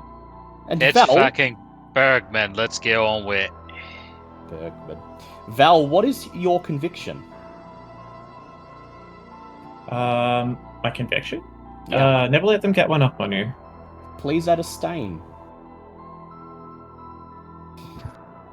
You're surrounded by beauty, by some of G-Town's best dressed people in this place of opulent majesty, and this ghoul has managed to not only hold you up, but bring you to the verge of frenzy. As you're seething. Bergman. Walter Bergman with Karl Crier in tow. So he is here then. Good.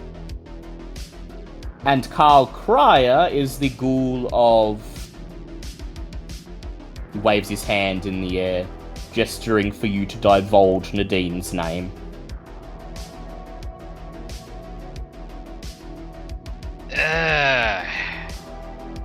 Nadine. Nadine Brandt. Of course. Yep. I should have realized. Very well. Follow me, if you please, sirs, and he glances at Val, ma'am, letting the word linger just a second too long.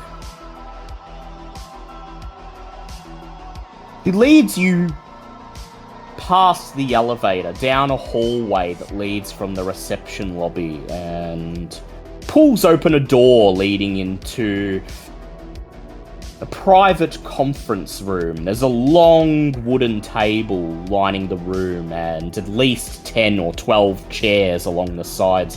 The walls of the room are lined with mirrored glass panels. And once again, the moment you enter, you feel like you're being watched. Once inside the office, the ghoul concierge's demeanor changes abruptly. Very well, he says, dropping his facade of polite respectability. You are in the Giovanni's domain. While you are here, disciplines may not be used. You must treat this place as if it were Elysium. Only disciplines necessary to avoid a masquerade breach, such as obfuscating yourself, will be tolerated here. Hostilities will be met in kind, and, thanks to the display that one of your number has already made, you will be closely watched during your interactions with my masters. Is this understood? crystal clear.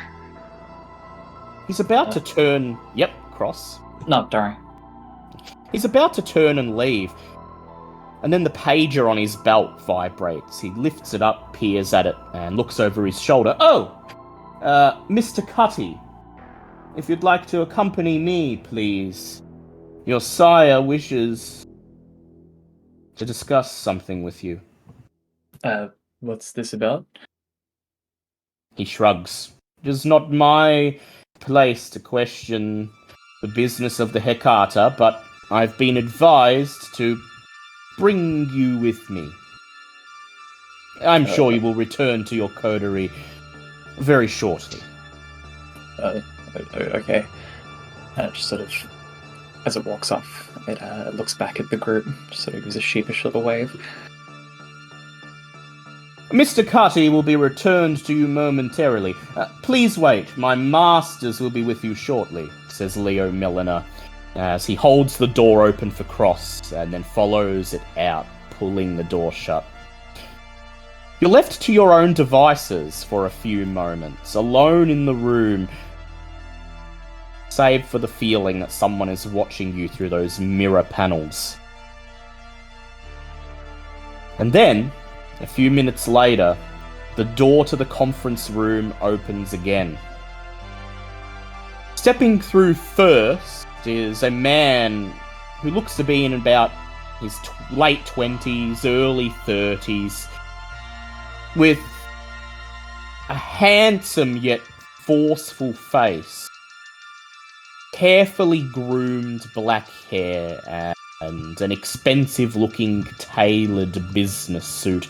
His eyes narrow as he silently looks over you, judging you, and I will put a picture of him up in Owlbear so that you may see what he looks like. Here it comes. The first thing that pops into your head as you see him is Bruce Wayne. He looks like if he were not a Giovanni, if he were not a vampire, not one of the Clan of Death, he would be a millionaire playboy partygoer. He does a good job of hiding that side of him, but you can see it, just a little bit of it poking out through the serious facade. He straightens his tie and he says, I'm Chase Giovanni. I'm one of the owners of this establishment, and this, he gestures towards the door, as a slender, feminine figure steps into the conference room. This is my temporary assistant, Marion. Marion, please go ahead, describe yourself. What do the rest of the coterie see?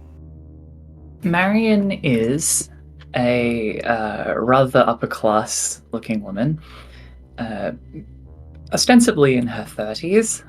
She has sort of shortish black hair, a very austere look to her, but charming in its own way. She's undeniably good looking, sharp, defined features, and just carries herself with an energy that she knows what she has, and she knows that you do not.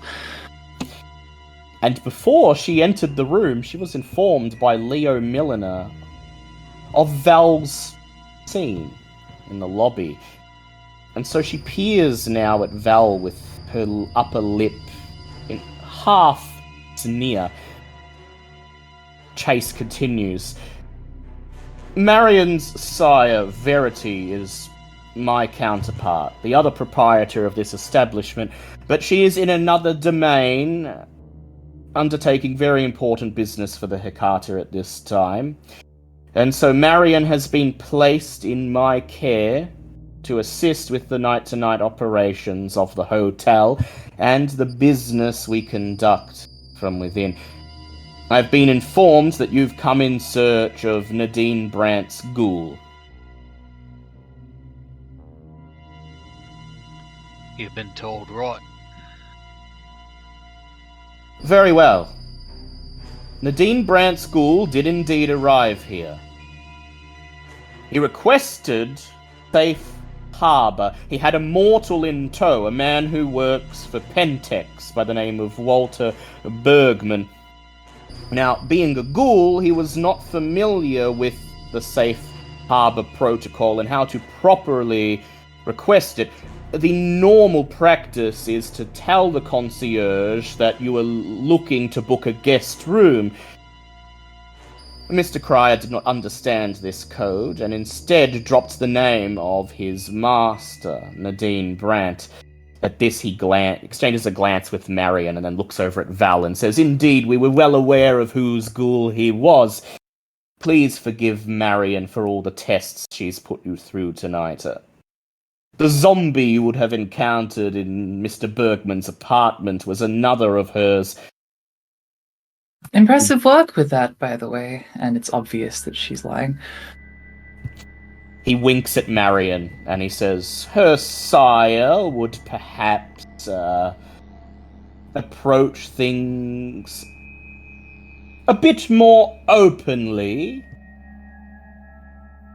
but I, for one, appreciate her style. I will apologize on her behalf for any inconveniences you have suffered tonight." No, not on my behalf, please. I much prefer the direct method. He Truly. shrugs. Your sire would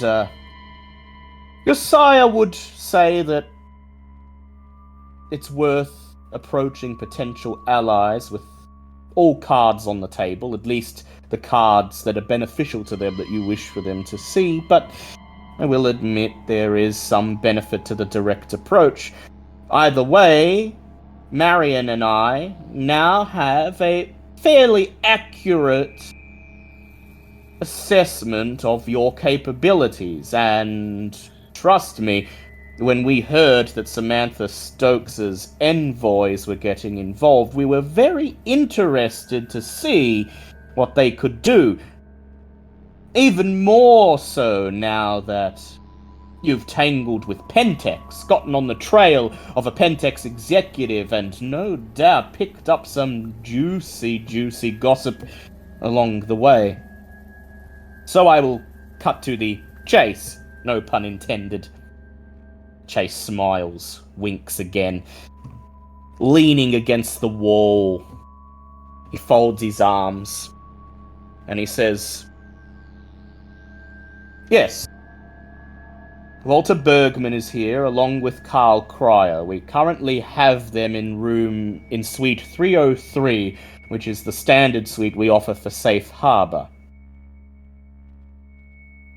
Now, part of the Safe Harbor protocol is that usually when someone arrives and they're suspected of being part of a dispute, and I will remind you that Walter Bergman arrived armed, holding Nadine Brandt's ghoul at gunpoint, it is our duty to inform the sheriff so that the Camarilla may come here and make their own assessment, and we will only hand over our charge if the sheriff deems that they have breached the rules of either the Camarilla or done something which endangers the working relationship between the Camarilla and ourselves, the Hecata. Our first impulse was to call the sheriff and Nadine, of course, and inform them that this ghoul had arrived. But word reached our ears that Samantha Stokes had tasked her coterie with investigating, and, well, you'll forgive us if we figured that we would keep things under wraps, at least until you arrived, so that we could assess your suitability to render assistance to the Hecata in the future. So you're telling me that the sheriff has already been contacted? Oh, no, not at all. Ordinarily, we would have contacted the sheriff right away, but as I said, Marion here, when she heard that you were the ones involved, particularly when the name Duncern was brought up. He peers over at Tig. Tig's eyes narrow. Family relation. What's that have to do with anything? But as I just said, there's a relation there. Marion is a member of one of our satellite families. She is not a single-blooded Giovanni. She is double-blooded and of stock related to the Duncern. And as I understand it, Mr. Duncern, your wife, Elaine, is of the same stock, and while not deemed worthy of the embrace, or even of being made into a retainer, it is our job as Giovanni to constantly monitor all of our stock. So you're like a cousin then, alright. You could say it. And so, knowing that a Duncern was involved, at least tangentially, with this coterie, well, I couldn't resist. Marion made the proposal, and I agreed. We would test you and see how long it took for you to pick up the trail and come to us. And then we would discuss business. He clasps his hands together. I'm willing to allow you to speak with the missing ghoul and with Mr. Bergman. However, I wish to make a deal in exchange for such a boon. Firstly, as Mr. Crier and Mr. Bergman are currently within the Giovanni's domain, anything in that room that they've brought with them shall be sequestered to myself or Marion once you are done, and is our property.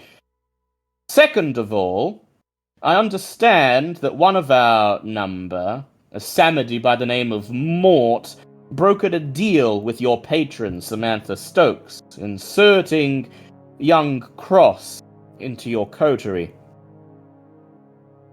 Mort made this... Where is Cross, anyway? He raises a hand. He says, "Oh, don't worry, you'll not be bothered with Cross's presence any further. You see, Mort made that deal without consulting with either myself or Verity or any of the other Giovanni that are in the clan. And when we became aware of the deal, it became obvious to us that the deal had not been engineered in such a way that we would be able to reap the most apparent benefits. That is, attachment to your coterie, an endless source of favors and intelligence from Samantha Stokes, the consul, and, should she see fit, the tutoring of Cross, or whatever operative we chose to place in the coterie, with Oblivion rituals safeguarded for generations by the La Sombra, which would be of incredible use to us. Now that you've gotten involved with this missing ghoul business, and you've tangled with Pentex, right, we thought it prudent that somebody who actually knows what they're doing be placed into your coterie. So the second part of the deal is that you will accept Marion here into your number instead of Cross. Wait, so you're just whisking it away? It? Mr. Cutty will be returned to duties within the Hecata. I understand he is quite good at communicating with wraiths. Not so good conducting nightly investigations that have the potential of utterly destroying the status quo in this city. The boy will be fine regardless. His his sire's business won't come back on him then. Oh, no. We would never think of punishing him for Mort's impudence. All right. Mort is simply lucky that his skills are in great demand at the moment. But I figured that you would appreciate someone like Marion on board. She is far more equipped to deal with the Pentex question, being one of the city's finest minds in business. No, you flatter me. Your Has sire Samantha been chose told well. about this? And furthermore, if the opportunity does open up for closer relations with Samantha Stokes, well, we could not trust that Mr. Cutty would make the right choice. He is young and impressionable, has never been part of a coterie before, but we know that Marion here will always make the right choice and choose to benefit the Hecata when the now, time Chase? comes. The young lady here asked a question. Yes, has this been brokered by a handler, Samantha? No! That will be up to you to deal with. The agreement was made with Samantha for a Hecata, not cross specifically.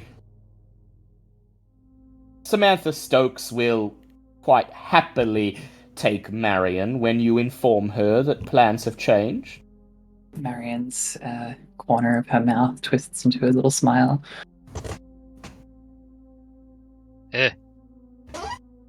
After all, So you want someone who knows what they're doing. Assisting you, do you not? He flourishes at Marion. So you thought he was getting too sweaty a deal, and you pulled strings to get near instead of him. It's cute. Surprisingly astute for a gangrel, wouldn't you agree, Marion, my dear? I mean, it's impressive that he's able to think such things, I suppose, but it's not very accurate. I dare say that is the Duncern connection shining through. His wife, despite only being reserve stock, seems to have Careful what you say, please. Marvelous woman, by the way. Let's Of course, I've drop not it, met her, shall but- we? And Indeed. get on with it. Marvelous Yeah. woman. Forgive me, Mr. Duncern, this is not an insult. I am simply saying that your wife Right. was placed in reserve in case the Giovanni ever needed to conduct more embraces, slowly working down the list. Your wife isn't high up on the list, but she was there, and I dare say she has, as I was just about to say, quite an astute knowledge of kindred affairs that are shining through in your comments tonight. But she's off your list now, yeah? Of course, we would not dream of embracing stock that is... He shudders as he says it. Now tainted by an external clan. No offense. But that brings me back to what I was saying. You even... makes it even more essential that we place a Giovanni who knows what they're doing among your number. Can I either run an insight or just, be able to tell whether they're just stringing us along, buying time with all this talk? How many dots in insight do you have, Val? 3. 3. And I will also say that your compulsion is no longer active, because you're now in this, this conference room. You're no longer in the opulent lobby, so you don't have a penalty anymore. So 3 insight will do it. It's pretty obvious to you what they're doing, Val.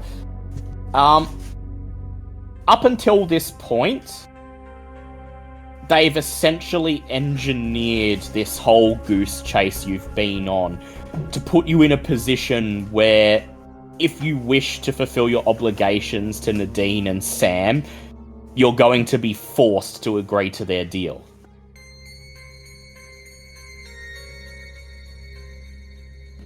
In Sam's mind, not in Sam's mind, in Val's mind, this is something that can be agreed to and then scratched later. Indeed. So she extends a hand and says, "Fine, welcome aboard. Let's get on with this." Marion, how do you respond to Val holding out her hand? She does. It's a dainty little hand out there. Ah, says Chase. That part of the deal is in effect. This night onwards, Marion replaces Cross in your coterie. She will assist you to the best of her abilities, but bear in mind that her duty first and foremost is to the family. That is, the clan of death. The other part of our deal, that if we allow you to speak to Mr. Crier and Mr. Bergman, that anything they've brought with them and anything they have on their person within our hotel suite is our property. Do you have an agreement? We have a complication. You see, I believe that you're technically breaking the rules as things stand. Oh? I've been informed that, in fact, the Safe Harbor Protocol does not apply to ghouls. It only applies to kindred.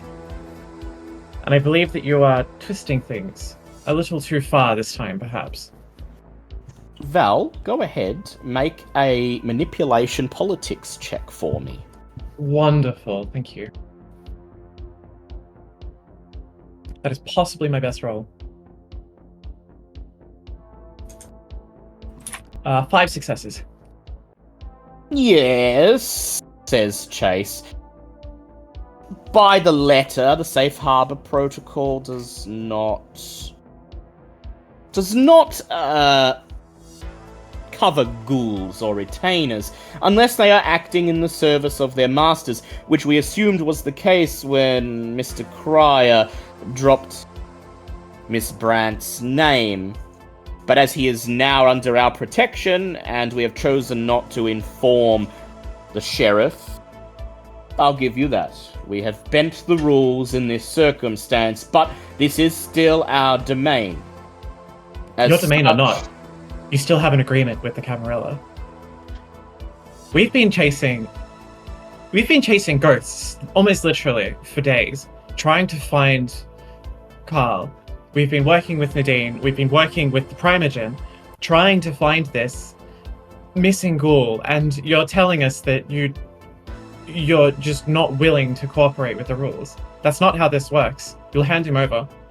Oh, we will hand him over. You may take him. No, you will hand him now. Along with the stuff. With the stuff. Like I said, you've Here's twisted what the she's rules, but you've asking. twisted them too far this time. He glances Now, at if we knew Marion. what the stuff was, then specifically that you had an interest in, maybe there'd be room for negotiation, eh? Just come out with it where you want. What's got you? Well, Mr. Duncern, we don't know, is the thing.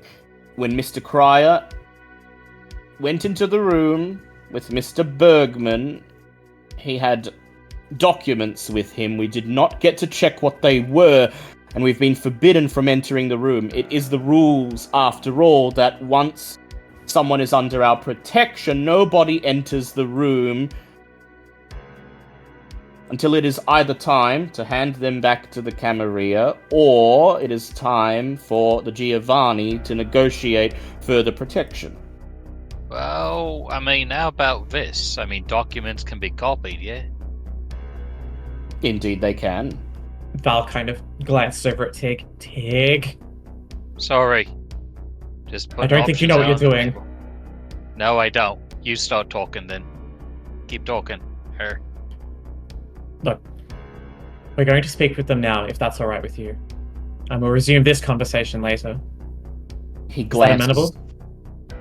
He nods, but then he glances over at Marion, and he says, Marion, my dear, you've been watching them since they arrived at Bergman's apartment tonight. You are the one who's compiled the dossier on each of the members of this coterie.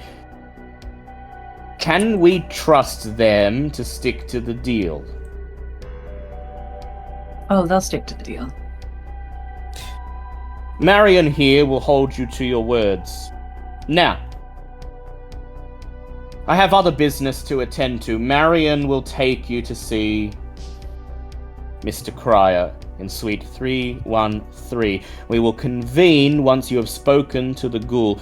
You may leave with him as you wish, but if you leave without seeking me out, Marion will ensure that I hear about it, and I won't be happy. Bear that in mind. I don't take kindly to anyone skipping out on a potential deal. Whilst that would make two of us very unhappy, I will adhere to these rules. If only to show you how it's done. Lovely. Good. Well then, I leave it to you, dear Marion, says Chase, gesturing towards her.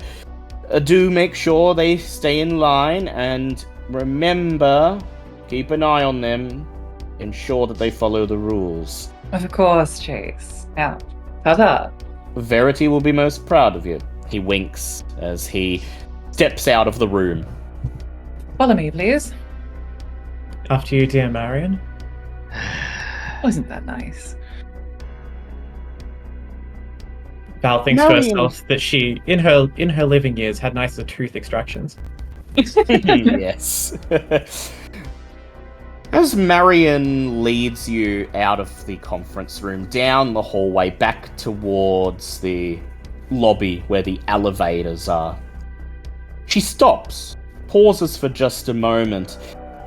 Marion, you feel your phone vibrate in the pocket of your pencil skirt.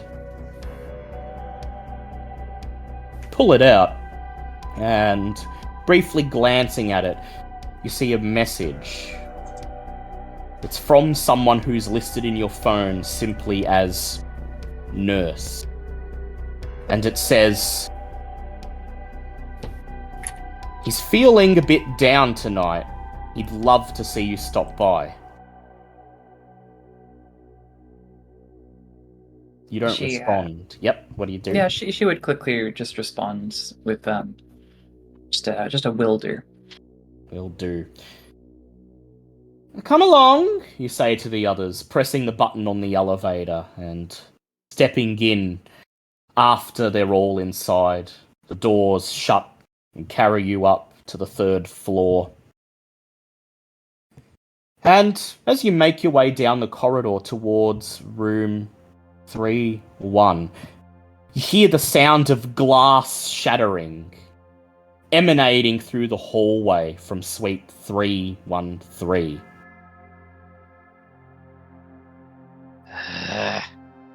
What the Christ? As you approach the door, I'd like everyone to make wits awareness checks, please. Still at -2 because I'm hungry. Yep, you still haven't fed. Well, actually, this is a different scene now, so you're fine. You've gotten over your hunger. Did you say Marion got hungrier earlier, by the way? Whenever Cross got hungrier, Marion would have also got hungrier. Okay, sure. Not as good a roll for her as it is for Cross, and she gets 1 success. 1 success. Yeah, 2 from Val. Mitch got a crit 6. Mitch. Okay, cool. Cross is only counted for. Mitch is stopping. As soon as you hear the sound of breaking glass coming from suite 313, Mitch has stopped and his eyes are narrowed and he's just sweeping his gaze across the hallway. And Mitch, you're the first to hear it on the other side of the door. Voices. The rest of you hear the voices, but to you they're just murmurs. Indecipherable, but Mitch, with your heightened senses, you can make out what's being said. Okay, no, look, nothing you are seeing is here in the room, okay? Everything is just your memory. It is nothing more than a memory. Seems pretty fucking real to me. It is but a memory. Now, please, if you just calm down, put the lampshade back on the coffee table now. Now, please, we will continue. I wish to help you, but you have to be calm. You are safe here. Remember, I said you would be safe. Marion knocks off. Sorry. Marion knocks on the door, and suddenly the voices stop. Who the fuck's that? Says one of the voices, and then you hear Mr. Crier's German accented voice call out, "Yeah? Please remember, we are not willing to make any deals with the Giovanni until my master has been notified and brought here." Marion's opening the door. Marion pushes the door open as everyone else gathers around. Once inside, you see Bergman gesticulating wildly and making inarticulate noises, grasping a lampshade in his right hand. Portions of it have already broken. He appears to have smashed it on the coffee table in front of him, and there's little shards of glass at his feet. His bloodshot eyes shoot between Mr. Crier and Marion and the coterie as he frowns. Who the fuck are you? You stay away from me here. You stay away. Mr. Bergman, really? He looks unfocused, perhaps drugged. And in his other hand, that's not holding the lamp, he grips a charcoal pencil. And at the coffee table in front of him is an artist's sketchbook. And he's begun drawing something. Right now it's just lines, meaningless lines and shapes scratched on the paper. Crier is trying to calm him down. He's got his hands held out, and ignoring that you've entered the room, he slowly creeps towards Bergman, holds out his hands and says, He is not here, he cannot see you. You are safe, Mr. Bergman. This is only a drawing, this is freedom. No. It ain't freedom now. Yeah, there's more of them barging in here. They want my blood. They want Mr. Bergman, I'm going to have to ask you to calm down. I'm using Mitch? eyes. Oh, I was just about to do that. Just about to do it. Marion's there. Marion's on the ball first. She steps forwards, meets Mr. Bergman in the eye, and tells him to calm down. His eyes roll. He stops moving, lets his shoulders fall slack, and lets out a sigh. And then sinks into a luxurious armchair behind him. There, says Mr. Crier. There, calm. Let's be calm. Calm down. He turns towards Marion and he says, I don't think such a heavy touch was necessary, ma'am, but I do appreciate the assistance. Still, this is very delicate work.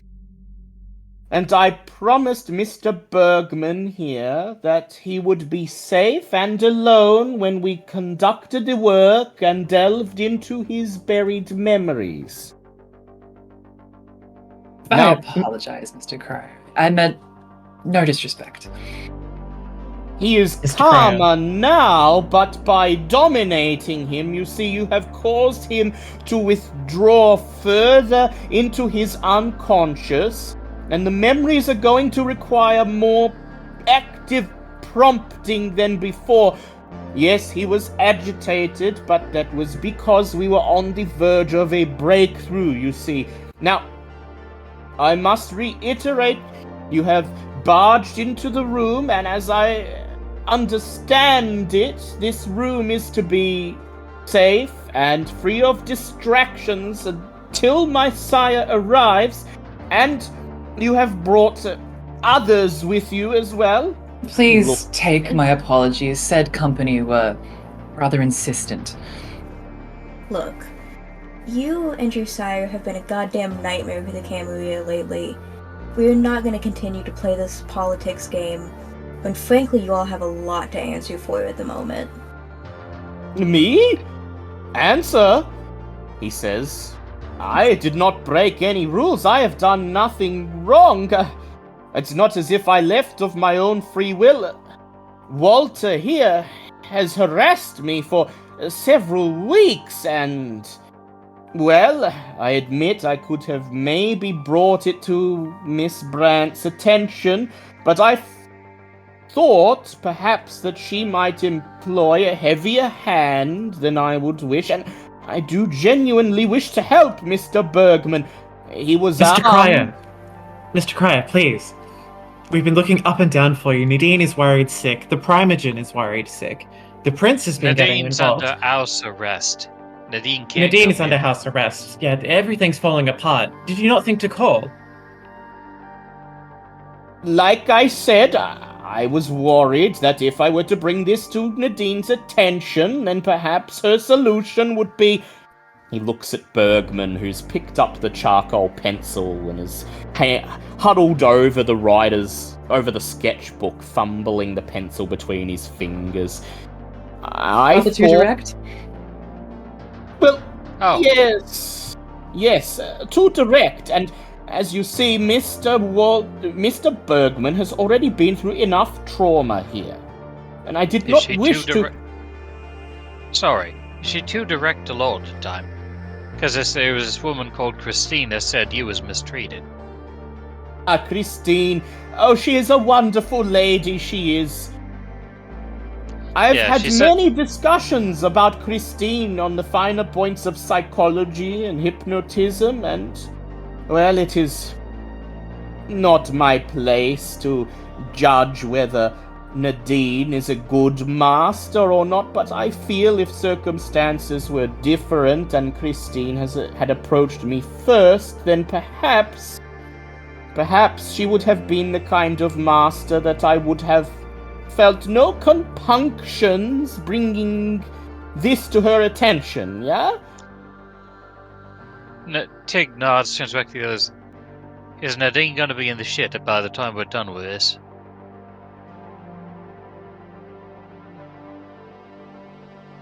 Well, Val, you would know that so far Nadine hasn't done anything wrong, although, from what you can tell, Crier is actively attempting to reverse domination on Walter Bergman here. That would count as a Masquerade breach. So, if that got out, Nadine would be a bit in the shits. But as long as the ghoul was returned unharmed, it could mostly be brushed under the rug. I mean, the Masquerade breaches already on top of that might complicate that a little bit with Nadine. She's already cut it a little bit close. However, it's at this point that Mitch, I would like you to go ahead and roll for me. Here we go. Mitch isn't resisting the... Oh, Mitch is not resisting? No need to No. roll then. At this point, Josiah's voice, Hawthorne's voice, echoes in the furthest recesses of your mind. He already wants to go with Christine. Ensure he does not return to his master. Ensure that whatever he is doing with Bergman, he brings it to its conclusion. Whatever it is, it's dirt on Nadine and Gabriel, I'm sure of it. Val is going to make a quick call to Sam. So Marion, one of the rules of Safe Harbor is that once the CAM has sent their agents to assess the situation, which technically they've done with Sam's envoys being here, they are forbidden to contact any members of the CAM until they've reached a decision. I don't think you're going to be doing that quite just yet. Oh, really? Well, you're familiar with the rules?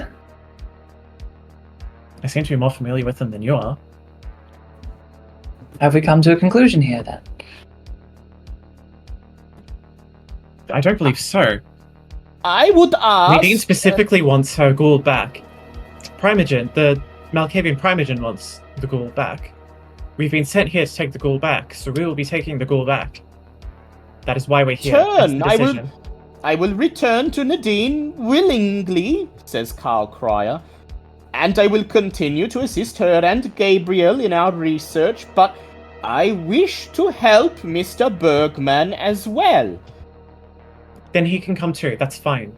No, if he is brought along, then Nadine and Gabriel, their approach to Mr. Bergman would be very heavy-handed, and I wish to spare Mr. Bergman any more trauma. Fine, we'll take him somewhere then. You have to go now with us. Or he could just do it here. Come on, Val. He said it would What's take it? time. We don't have time. How much time?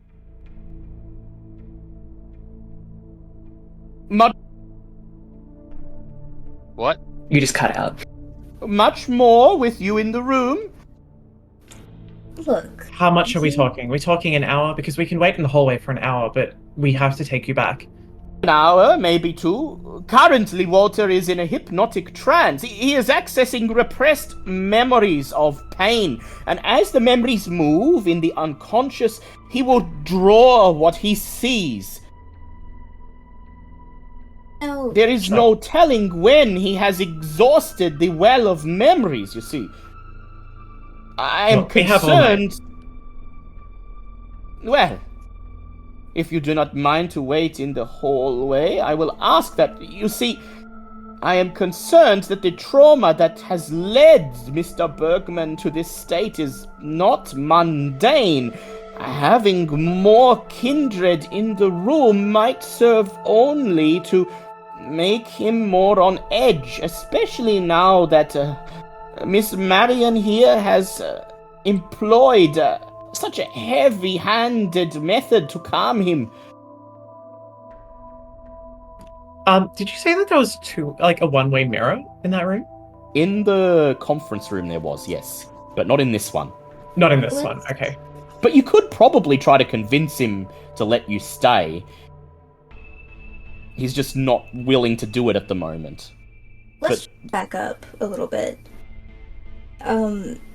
You want to go with Christine, Carl, because you feel like, you might be able to get more accomplished with her? See, yes, Christine sees my passion to help people, my understanding of psychology and psychiatry. Christine wishes to nurture this and let me help people. Nadine and Gabriel, they simply wish to use it to find a way to break the domination, you see. Mitchell, I have to warn you right now. If you decide to go against the Primogen and this girl's Domitor, you're going to be in a lot of trouble.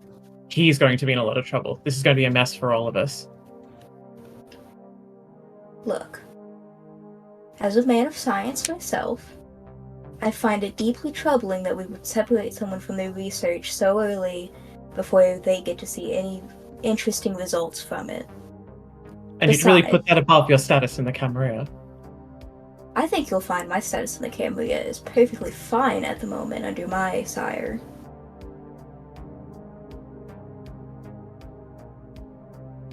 Yes, but the rest of us are not quite in the same position as you. I just don't see why we have to drag someone out of here kicking and screaming when they clearly don't want to come with us and go back to their sire. Because it's our job. Because that's exactly what we were told to do.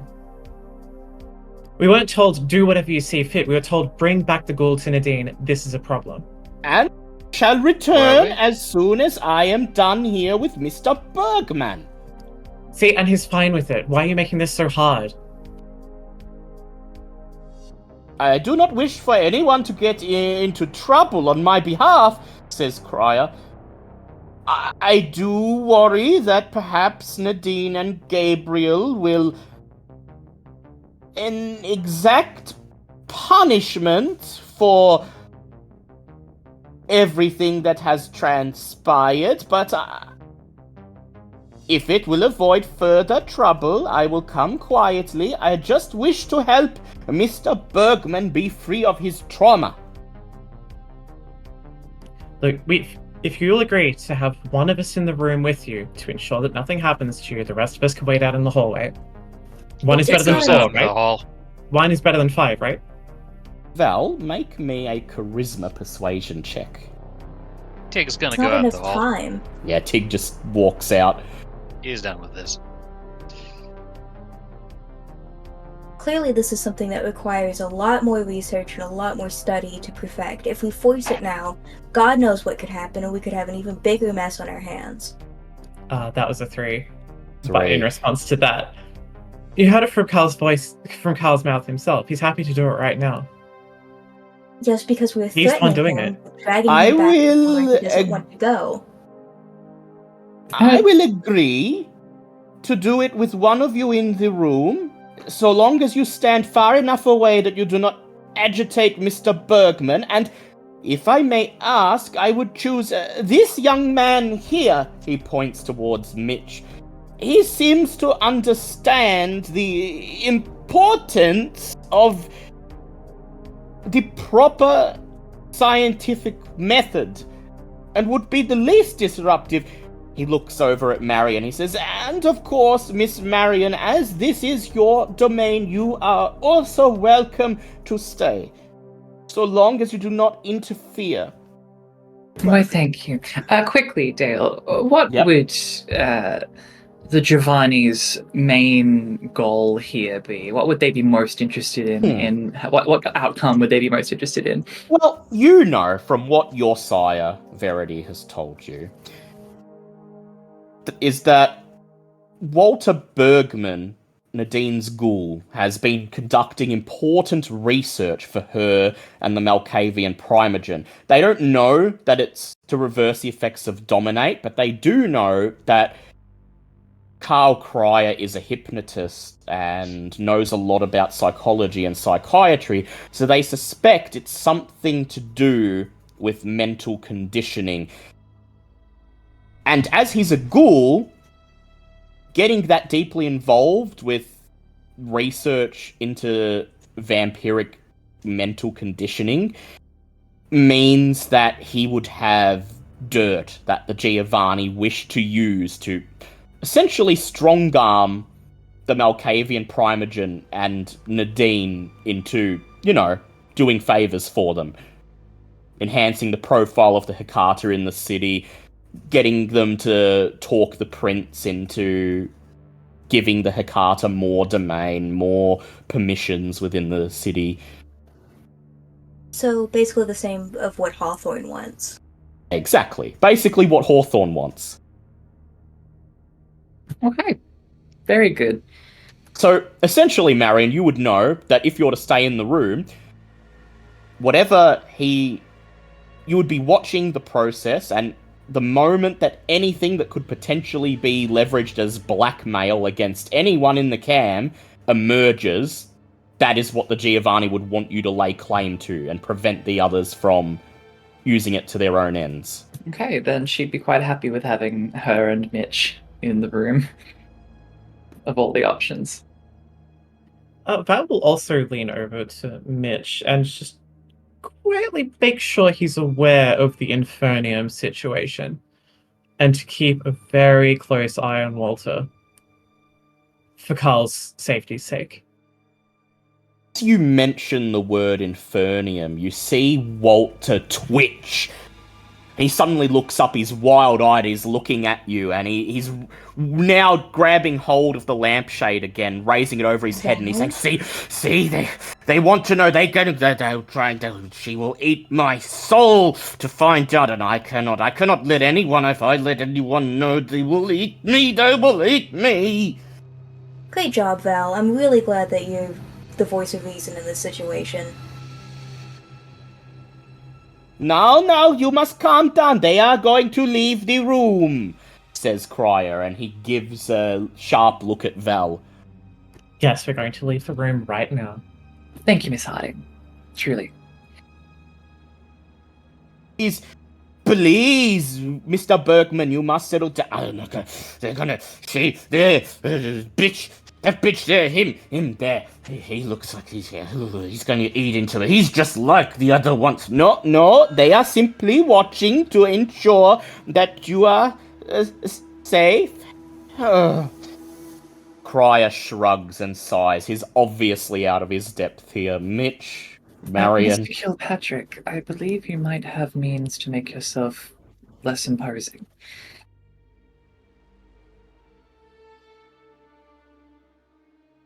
Oh, yes, says Karl Crier. If you could obfuscate, please.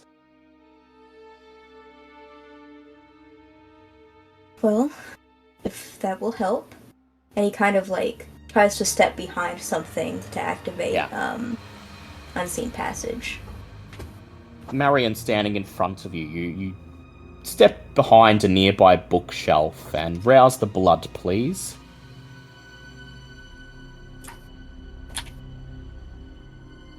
Also, while all this is going on, Val is going to be smiling to herself in the hallway and sending a nice little text message to Sam, giving her an update on the situation. Marion can't stop you. Yep. Through the open door, if Val looks up from her phone, she will see Marion smiling right at her. Alright, Val's down the hallway. She's taken a little tiny wander. Okay. Yeah. Mitch did not get Marion, anything. you do actually have a way to stop her, though. You could leverage your ghost servant if you want to do that, but it's up to you. No, she can lie in her own made bed. Yeah, lie in her own made bed. Does Mitch get hungrier? No. So Mitch fades away as Walter scratches his arms and looks around. See, he is gone now. He has left the room, says Crier. Please, you must calm down. You must resume the drawing. Nothing here can hurt you. But Bergman does the opposite. He rises from his chair, still gripping the lampshade, and he turns to Marion, and he says, I know you, bitch. You're the bitch who splashes money everywhere, just like you. Everyone at Pentex, you're a corporate spy. You want to get all the Infernium plans for yourself? I'll fucking brain you. I will. You won't get into my psyche again. Marion just looks at her nails. You gonna just calm him through nonchalance? Yeah, she's just inspecting her nails. Yeah. Go ahead and make me a manipulation performance check. Or etiquette. Etiquette is good for me. 4 successes. 4 successes. He raises the lampshade, and then he stops. See, Mr. Bergman, she is just here. She is my assistant, and she is going to make sure you are very safe. Bergman sighs. He drops the lampshade. It falls on the ground and shatters, spraying shards of glass all over the carpet. And then, soothing him in a soft voice, Crier escorts him back to the chair, places the sketchbook on his lap, and coaxes him once again through his memories. Come on, yes, just remember now, it's not going to hurt you, no one here is, yes. No way. Yep. So with unseen passage items that you're holding, are they also hidden with you? Anything that's on your person, yes, but if it's in your hand, no. Mitch is going to position his phone so it's recording from his pocket. Yeah. So you'll get it muffled, but you'll get a decent enough recording. So over the course of the next 30 minutes, under Crier's prompting, Bergman produces a detailed image on the sketchpad.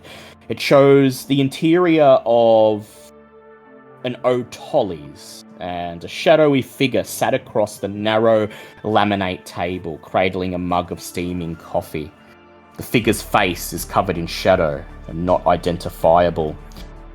He gets to work on a second image, and in the second image, Bergman draws his own features, contorted in pain or ecstasy, you're unsure, as the dark figure's face is pressed into his neck. Whilst drawing this picture, he cries, whines slightly, and his hands begin to shake, prompting Crier to kneel down and talk slowly and softly. It's okay, we are nearly there. Nothing can hurt you. The figure holding Bergman in the image is male, appears very strong. The last image he draws starts with the eyes, large, piercing, with enormous pupils that convey a penetrating glare. Bergman spends a while colouring the pupils with wide circular motions, as though the repetitive action is somehow soothing to him. Crier interrupts about halfway to press a fresh charcoal pen into Bergman's hand. This seems to be enough to reorient his focus, and soon the rest of the figure emerges. Over the course of another 10 minutes, the features of Sheriff Lucas are rendered with a realistic artistic quality, complete with a disembodied hand lightly grasping a thin cigar wreathed in smoke.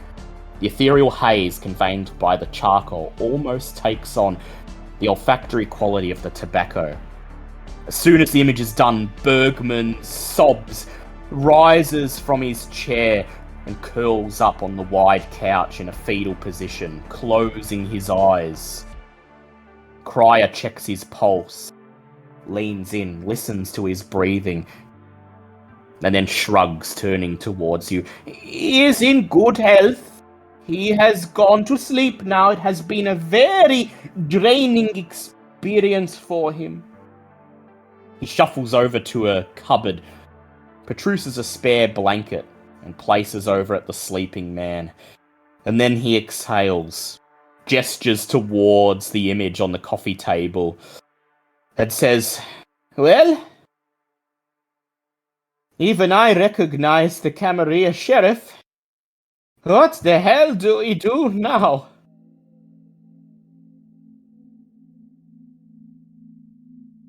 Point. If Val and Tig would like, they may return to the room. And Val, what message did you send to Sam, I will ask? Val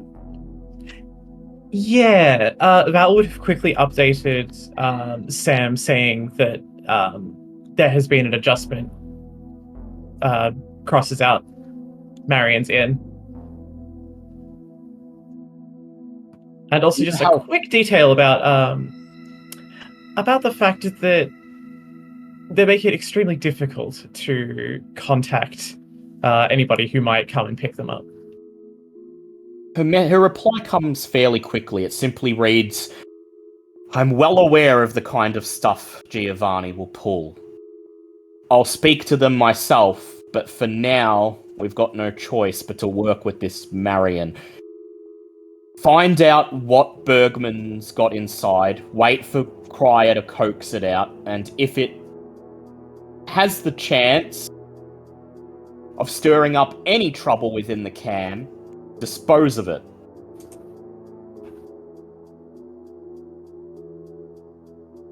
Tig and Val return to the room just as Val's sliding her phone back into her jacket pocket, just in time to see Crier gesturing down at the paper on the table. "Oh, this could be very bad. The sheriff is a Ventru, is he not? I suspect he has been feeding from Mr. Bergman, and he tried to dominate the memories away, but Mr. Bergman is strong-willed, and that would be the source of the nightmares he's been experiencing."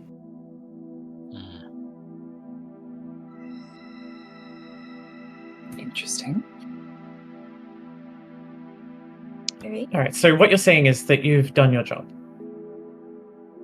Probably more in his memories, but we've gotten to the root of the problem. The only question is why? Why is the sheriff involved? Why? There are plenty of people to feed from. Why would he choose Bergman? With the mental conditioning that Pentex put Bergman through, it is no surprise that he held on to at least fragments of those memories. Tig straightens up. Something almost occurs to him, does it? Let me see here. Tig's eyes go wide. Oh. Shit. Then his eyes flick to Val. Tell you later.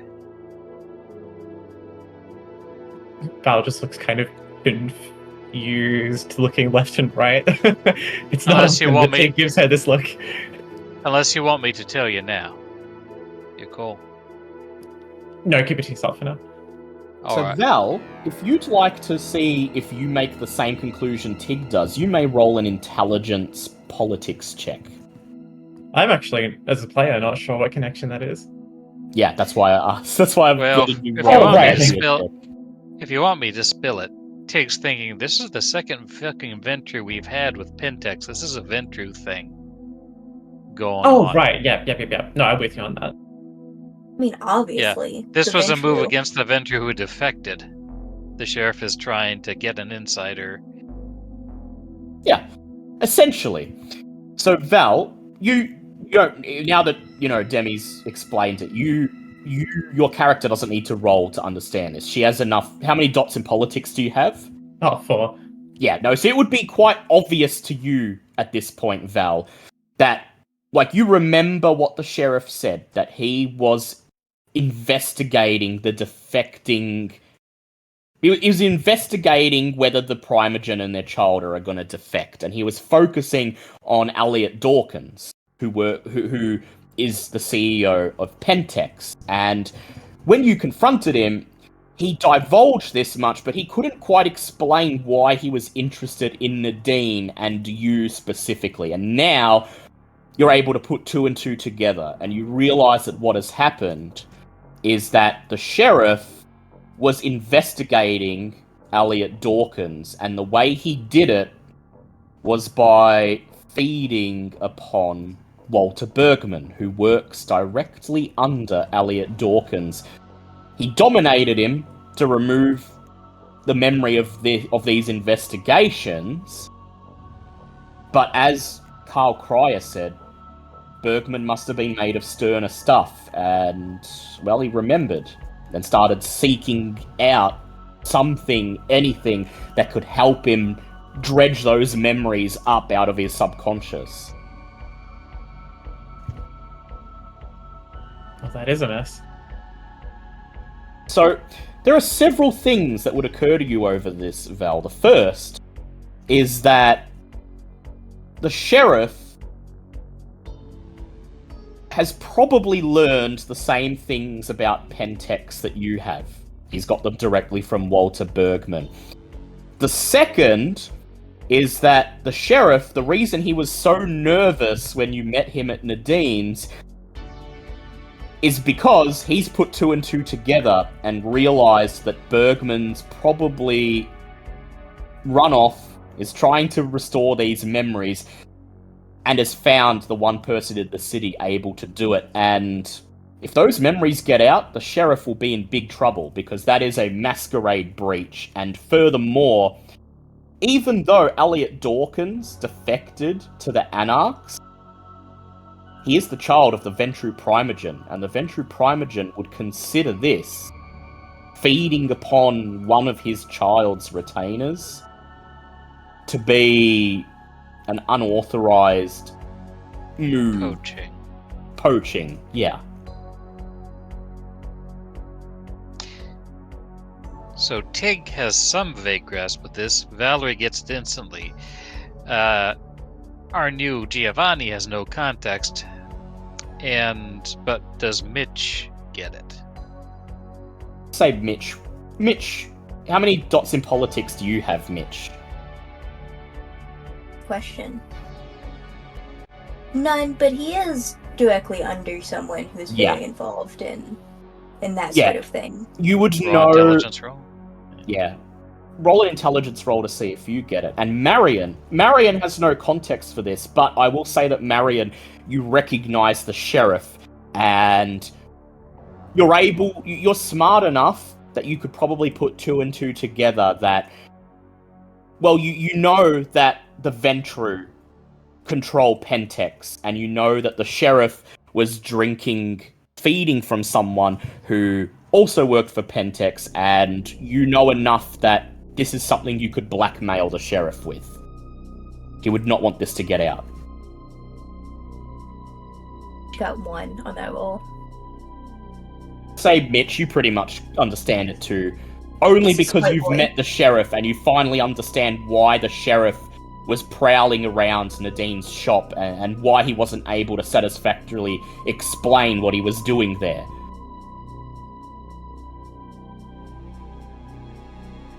It was basically sussing you out, trying to determine whether you would be worth reaching out to keep this a secret for him. Well, after he treated us like that, probably not. He was kind of a major asshole. Indeed, he was. Well, I do not wish for this to come back to myself or Nadine. I do not wish to stir up any trouble with the sheriff, says Crier. I have a feeling that if you were to act on this, questions would be raised of where this intelligence came from, and it would only be a matter of time before somebody would register their annoyance with Nadine. Val's gonna file it away to have a chat with Lucas herself. As Val goes to grab the piece of paper with the sheriff's face on it, Marion, what do you do? Sorry, I just noticed what's in Albe radio. I think that Yeah. I've lost my train of thought. What was happening? Sorry, I got bored. What it's worth, I don't think. Yeah, so I don't think Val needs the piece of paper. She's just going to talk to the sheriff. Okay. So Val's not going to actually take the piece of paper. She's just making a note that she's going to talk to the sheriff about this. But what proof do you have, Val? There is proof here. It's more just like a fact-finding mission rather than like blackmail of any kind. Yeah. So Marion, that means that this piece of paper with the sheriff's face on it, that would be what you want to claim. Yes, it would. And as Marion steps forwards, picks up the portrait of the sheriff and begins to fold it, Karl Crier looks at her. Tig, yeah, go ahead. Tig puts a hand on her. We never did finish negotiating for them documents, did we? And he glances toward Val. No, we didn't. And it's specifically part of our job here to destroy anything. You could leave this one for now. We could, but we won't. I think you will. What about Mr. Bergman? Says Crier. He remembers it all now. He remembers everything that has happened. If you wanted to stop a Masquerade breach, the only solution would be to dominate him again and remove the memories properly this time. I don't think that's within our wheelhouse. I think that is Nadine and Gabriel's wheelhouse, very specifically. Or Christine. But Nadine will just kill him, yeah? What do you care about? That's the question. Maybe Gotcha. not, says Crier. But he is someone who has the force of will that allows him to hold on to things even when the Dominate gets rid of them.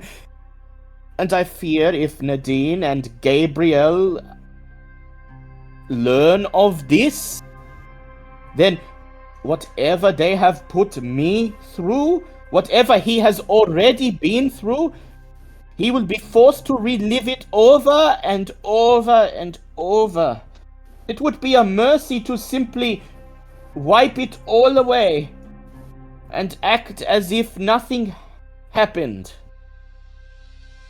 I don't think that that's a decision that you get to make, or any of us.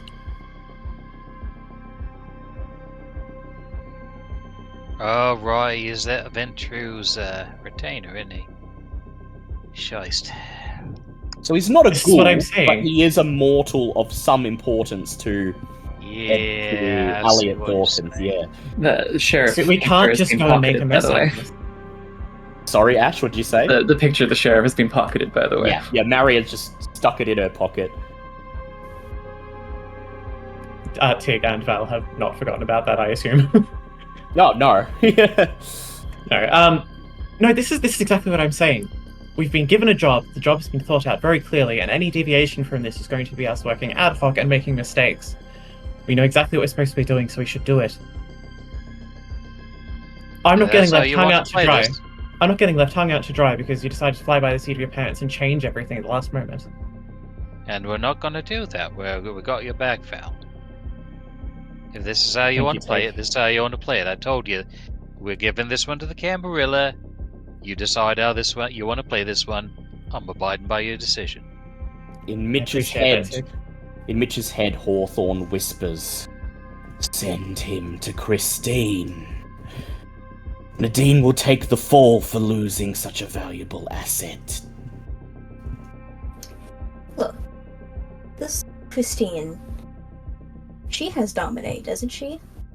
She could be Yes. a third party who's not involved, who could help. In fact, Christine is much more thoughtful with her application. I must say, she would reserve it only for when it is necessary, and she will make sure his memories do not resurface. The sheriff and Nadine, they wield the Dominate like it is a blunt instrument. They just smash it into the psyche, and fragments are always left behind. Yeah, but that's not winning for the Camarilla. That's winning for the Trimmer, whoever they are. Yes, and this isn't just somebody. This is somebody in the Venture's pocket. It's like nobody here really understands politics. But you understand that if we send Walter to the Camarilla, things could get much worse and he could end up dead considering the mental damage that's already been done to him. You saw the way he flipped out here. They wouldn't be so kind with him. So what? Why does it matter? He's immortal. Do we always take this long to reach a conclusion? We don't normally, but Mitch has a bee in his bonnet today. This is politics, is what this is, and we got people having different ideas of how to handle this all. So we talk it out and use our words. If he dies, we're completely fucked because suddenly this Ventrue guy's after us. He's going to be pissed off about that. That's going to cause a whole lot of drama that one of his retainers died when he didn't have to. We can stop this. And remember, Elliot Dawkins defected to the Anarchs. If he finds out that his retainer has died at the hands of the Cam, someone who is clearly very important to his business at Pentex going forward, that could stir up trouble between the Anarchs and the Cam. Val, you know that he only recently defected, so you're not sure how many Anarchs would be willing to just jump to Elliot Dawkins' defense if he did try to start something, but there's every chance that he could. I will point out to Val that the guy on the waterfront who's newly elected also has something to prove. So that could be a situation. Yeah, Dinesh. Dinesh is a brand new warlord, and that could be the spark he's waiting for to prove that he can be better in the role than Barry would have been. But that's not a character point, so just something to consider. Someone clears their throat.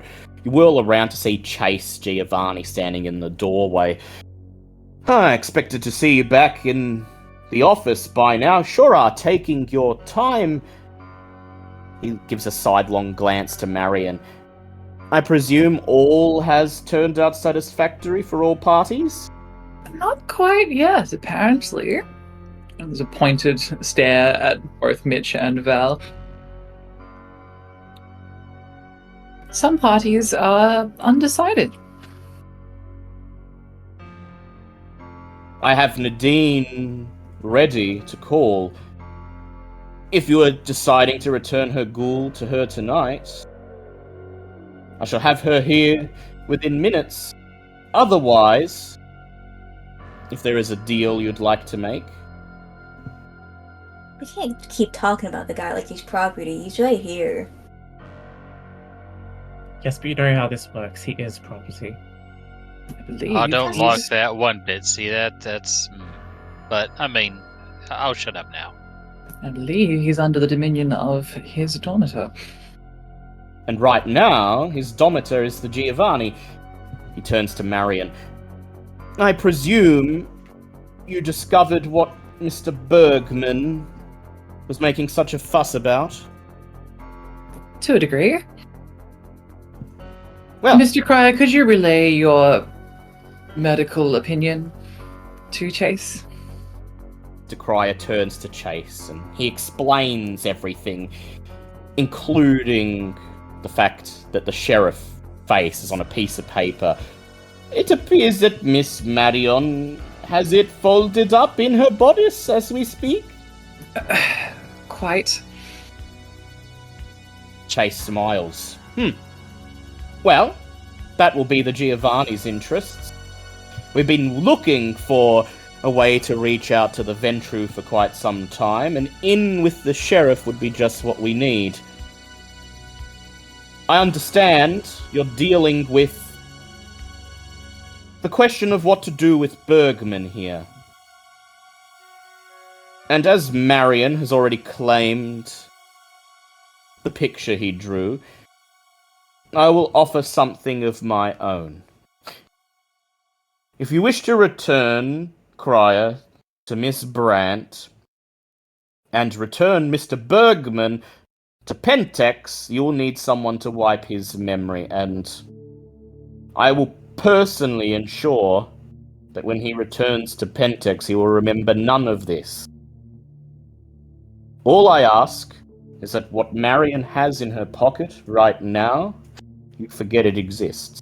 Is that Chase saying he personally would wipe his memories? Yes. Right. And would Mitch's directive count this as a win because Bergman's that lost asset to Nadine? Mitch, well, you would count it as a win if Nadine doesn't get her ghoul back. Okay. Because But that's if something to work on later, maybe. Yeah. So this deal is bunk. This isn't how this works. You've broken the rules, and you want to hold this information that is clearly very volatile. This is a completely unbalanced equation. This isn't No. fair at all. Valerie, Take you a represent the Camarilla, yes? We're all supposed to represent the Camarilla. So you understand that rules are made to be bent. Not just bent, in your case. It seems to be broken entirely if you decide. She looks to Chase. We'll Tick only leans over use- and whispers something in Valerie's ear. I'll PM you. We will only use the information to reach out to the sheriff and convince him to give us an in to the Ventru Primogen. I understand the Ventru Primogen is dealing with several problems at the moment. His child has defected, taking control of Pentex away from him. And he will be looking for willing allies that can help him recoup his business losses, perhaps in exchange for a little more freedom and domain in the city. He winks at Marion. Rest assured, none of this will be used to get the sheriff up in front of court and held to account for a masquerade breach. Not if the sheriff makes the right choice, which I'm sure he will. Look, the bottom line of this is that I don't think Crier should go back to Nadine. Clearly, it is not a good situation. He got kidnapped because of her in the first place, because... well... Mitch just kind of, pinches the bridge of his nose. I agree, for what it's worth, says Chase. It's been fortuitous that it has placed our clan and your coterie in each other's paths and allowed Marion to reach out to you and get herself neatly placed in the spot where Cross used to be.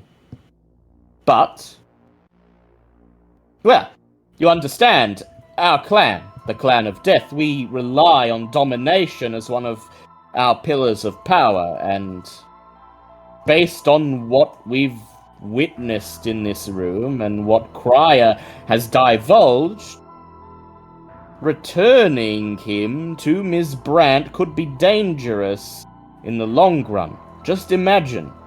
He looks over at Marion and he says, could you imagine if your dominate was suddenly worth less than the carpet beneath our feet? I agree. I mean, Vampire Society is set up the way it is so that the people who have the power are in power, and there's no reason that we should shake that up just because someone who can't even keep themselves from breaching the Masquerade constantly wants to play around with Dominate. The voice of reason. You there, Crier. Is there one who would take you in? Crier nods.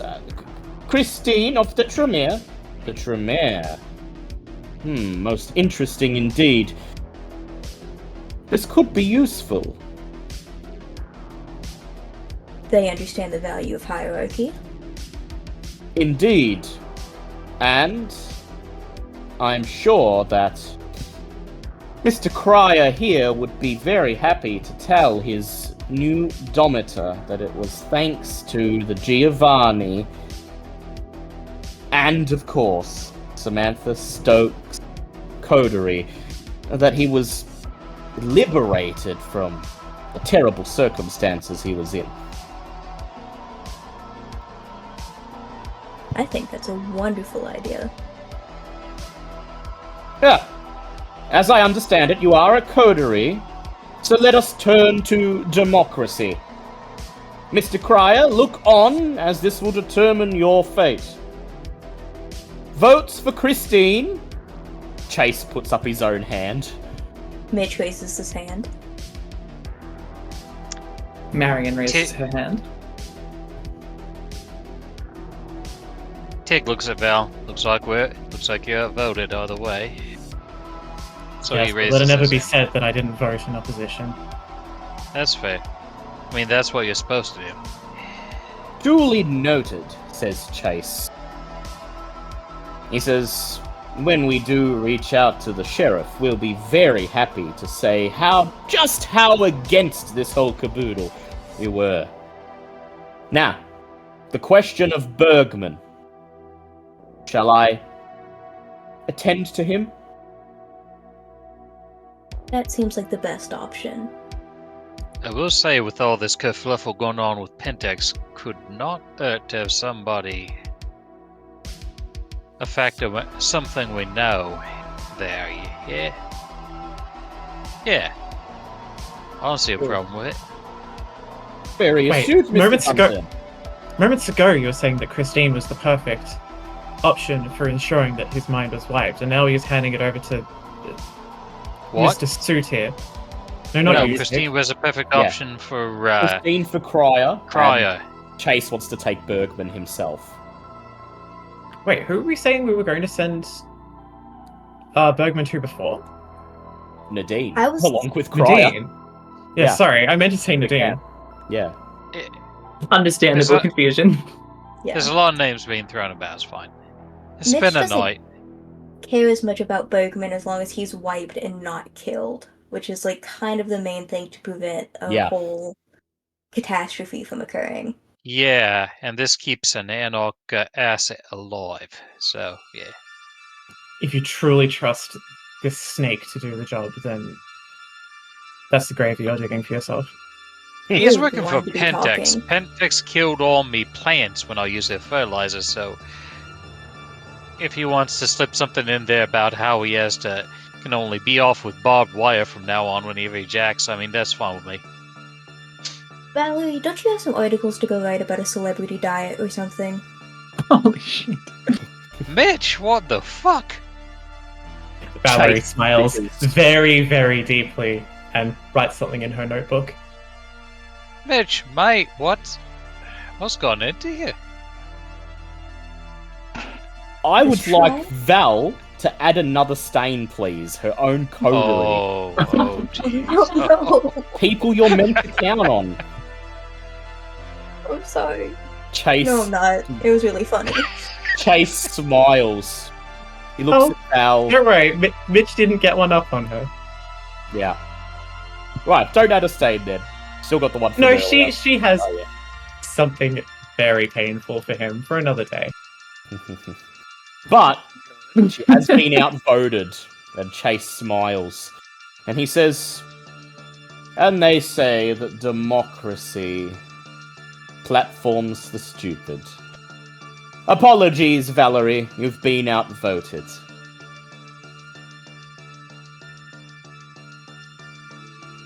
Marion, if you'll escort your coterie out of the hotel, I shall attend to the rest of tonight's business. Mr. Crier, I'll be with you in a moment. Please, pack your bags. I shall have your new dometer here momentarily. Chase beckons towards the door with his head.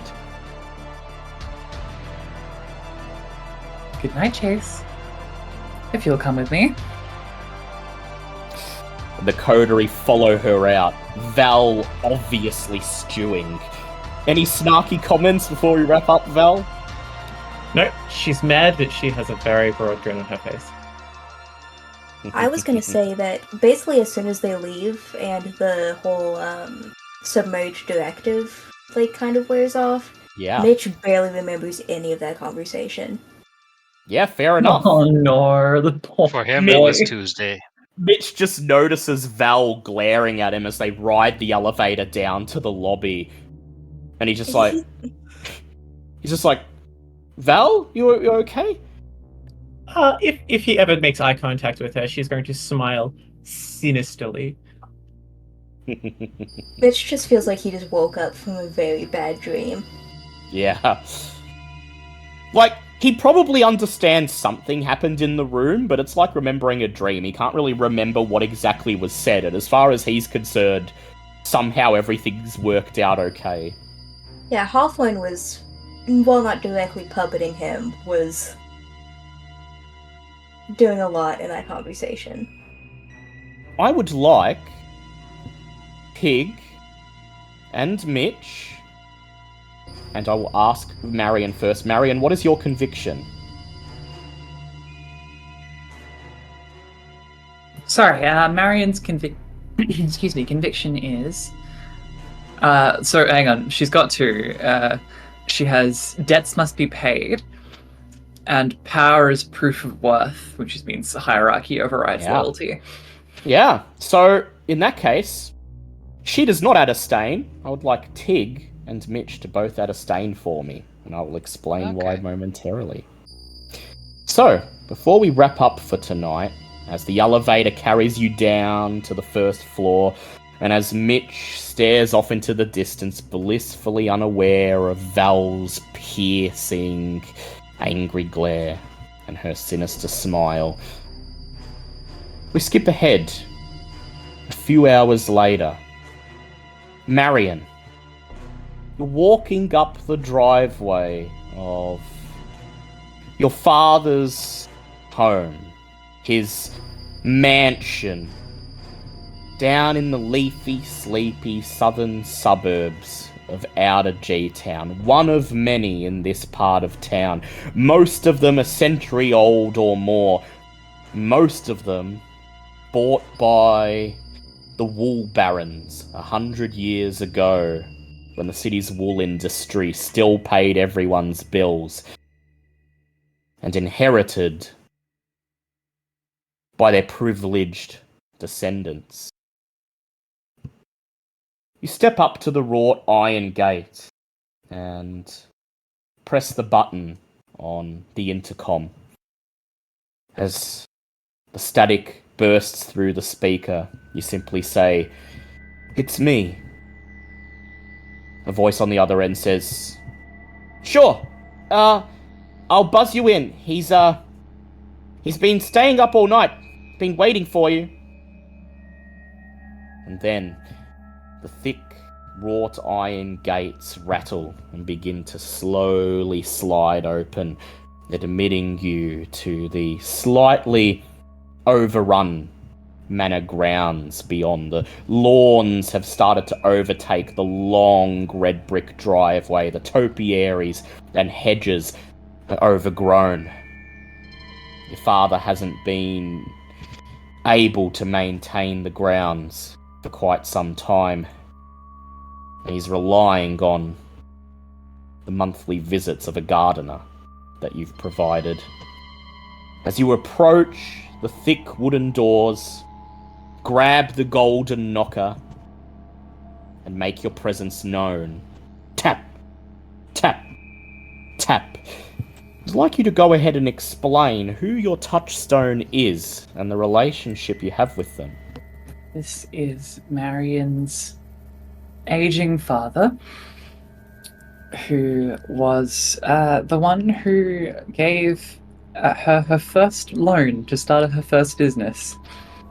Since then, she has grown into quite the businesswoman with quite a lot of financial control over the area. And they have actually a fairly familial relationship, all things considered. Marion's quite fond of him, and I think he's fairly fond of her. It's a little strained, as most relationships from these generations tend to be. But yeah, they do care about each other. The door opens, and you're greeted by Nurse. The short, portly Asian woman wearing green scrubs, the one who you spent months and months carefully vetting to ensure she was just up to the task. Miss Marion, he's just through here. He's waiting for you. Did you bring him? Thank you, Evelyn. Did you bring him a gift? She says, noticing the package in your hand. Of course I did. Shall I fetch a vase? Water? Please, please. She nods, smiles, and shuffles away. As you step beyond the immaculate entrance hall, walk down the red carpet, and into the sitting room beyond, the first thing you hear are his breaths.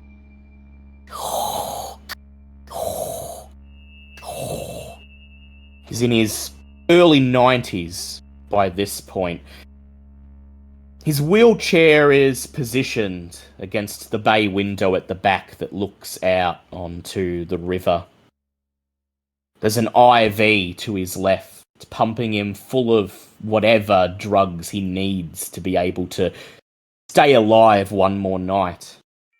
And to his right, the oxygen machine humming loudly as it breathes for him. Daddy, Evelyn told me you've been staying up all night for me. You shouldn't be doing that. He adjusts his wheelchair, moving the wheels with some effort with his almost skeletal arms, and then he gestures for you to come and take a seat by him at the window. And she does.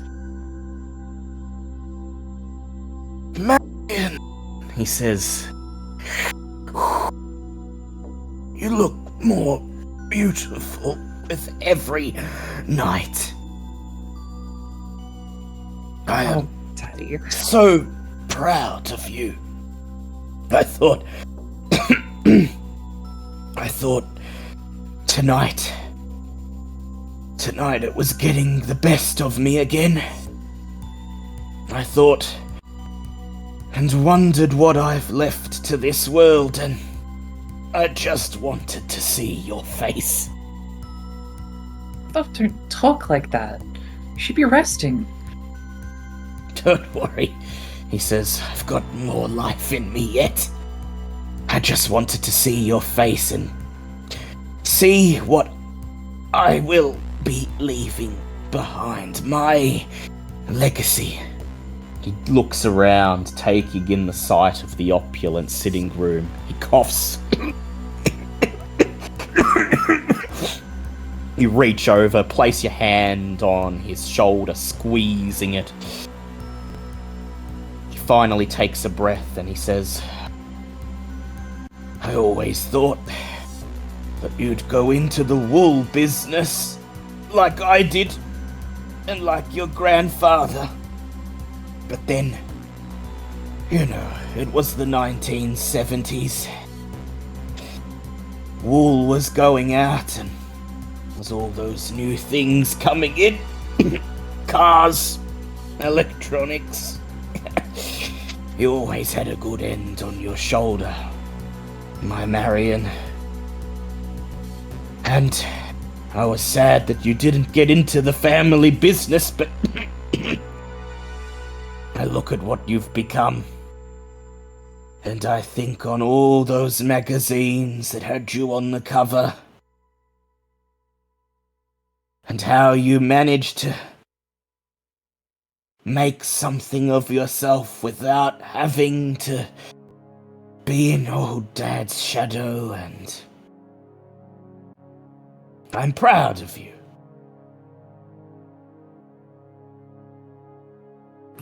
Man, I don't know what to say.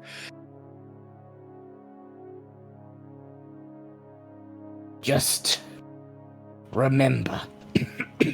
he coughs, splutters spittle all over your clothes. Just remember, when I'm gone, Marion, just remember everything you are, everything you've made. It's because of that head on your shoulders. You'll never, ever let anything stand in the way of you doing what's right. You'll always make the choice that will let you come out on top. Promise me that. Of course I promise. He smiles. I'm sorry I called you out so late. No, I just... worry. You're all I got left, dear, and... Well, Nurse is good company, but Evelyn doesn't have a head for business. Sometimes I like to reminisce. And when I see you there, see everything you've become, well, it makes me feel that maybe I lived a life worthwhile after all. His parched lips twist into a smile, his lazy eyes moving with every ounce of strength he can muster to gaze into your own. And your loving father simply looks upon you.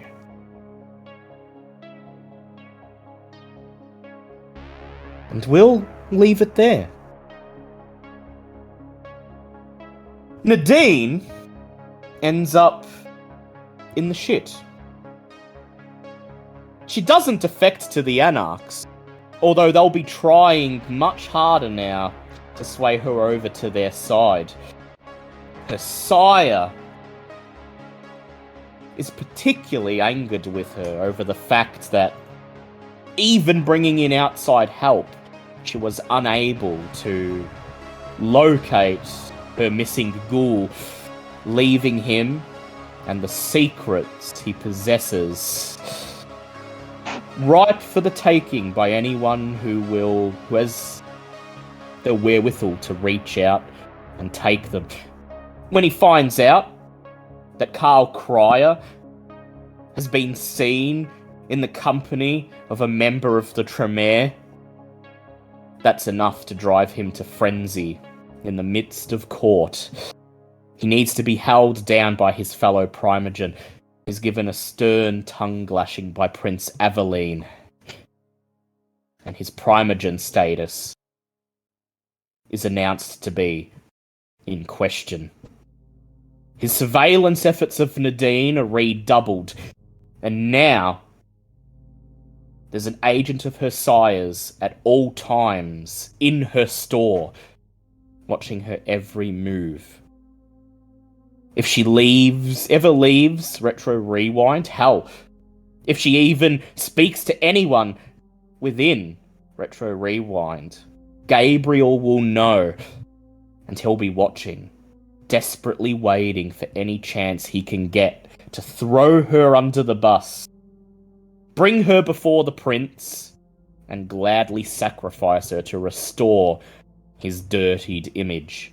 He is still the Malkavian Primogen, but only just.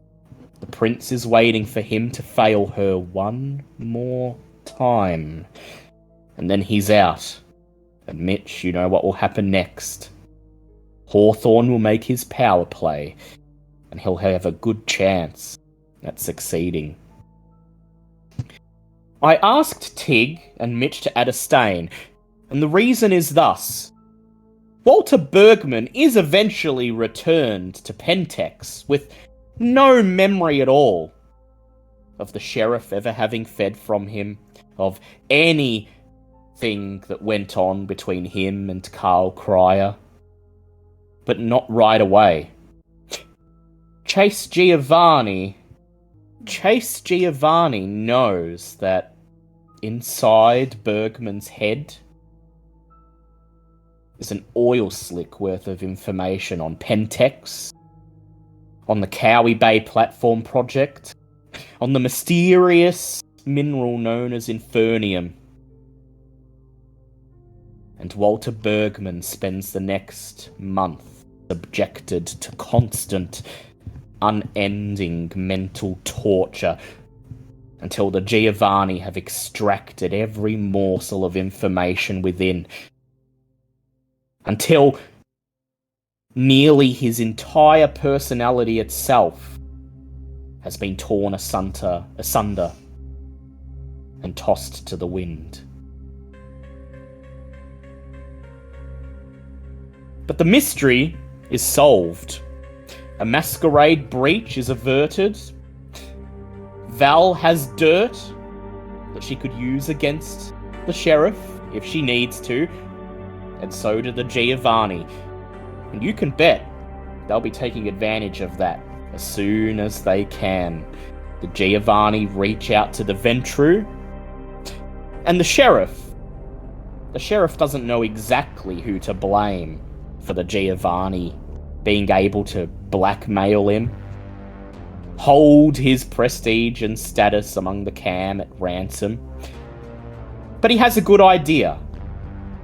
He was sussing you out, checking to see if you could be trusted to keep his secret safe.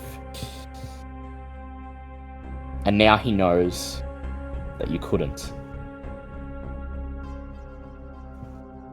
This is the end of the story for Getting the Fear. You each receive 5 experience points, and there will be time for a single downtime action before the next session, which will take... Yep. May I add something? Go ahead. I would like to take another stain for Tig. Because? When the sun rises the next morning, a farmer finds 3 dead cows, torn to shreds. Yeah. So, 1 downtime action before next session, which will take place a week from now in game time. And that will start the next story. A personal story. A hook for Valerie, the wayward child. Thank you, everyone. We'll roll for stains after the recording ends. And I hope you'll be with us next time for When Sun Falls on the City on the Bay once more.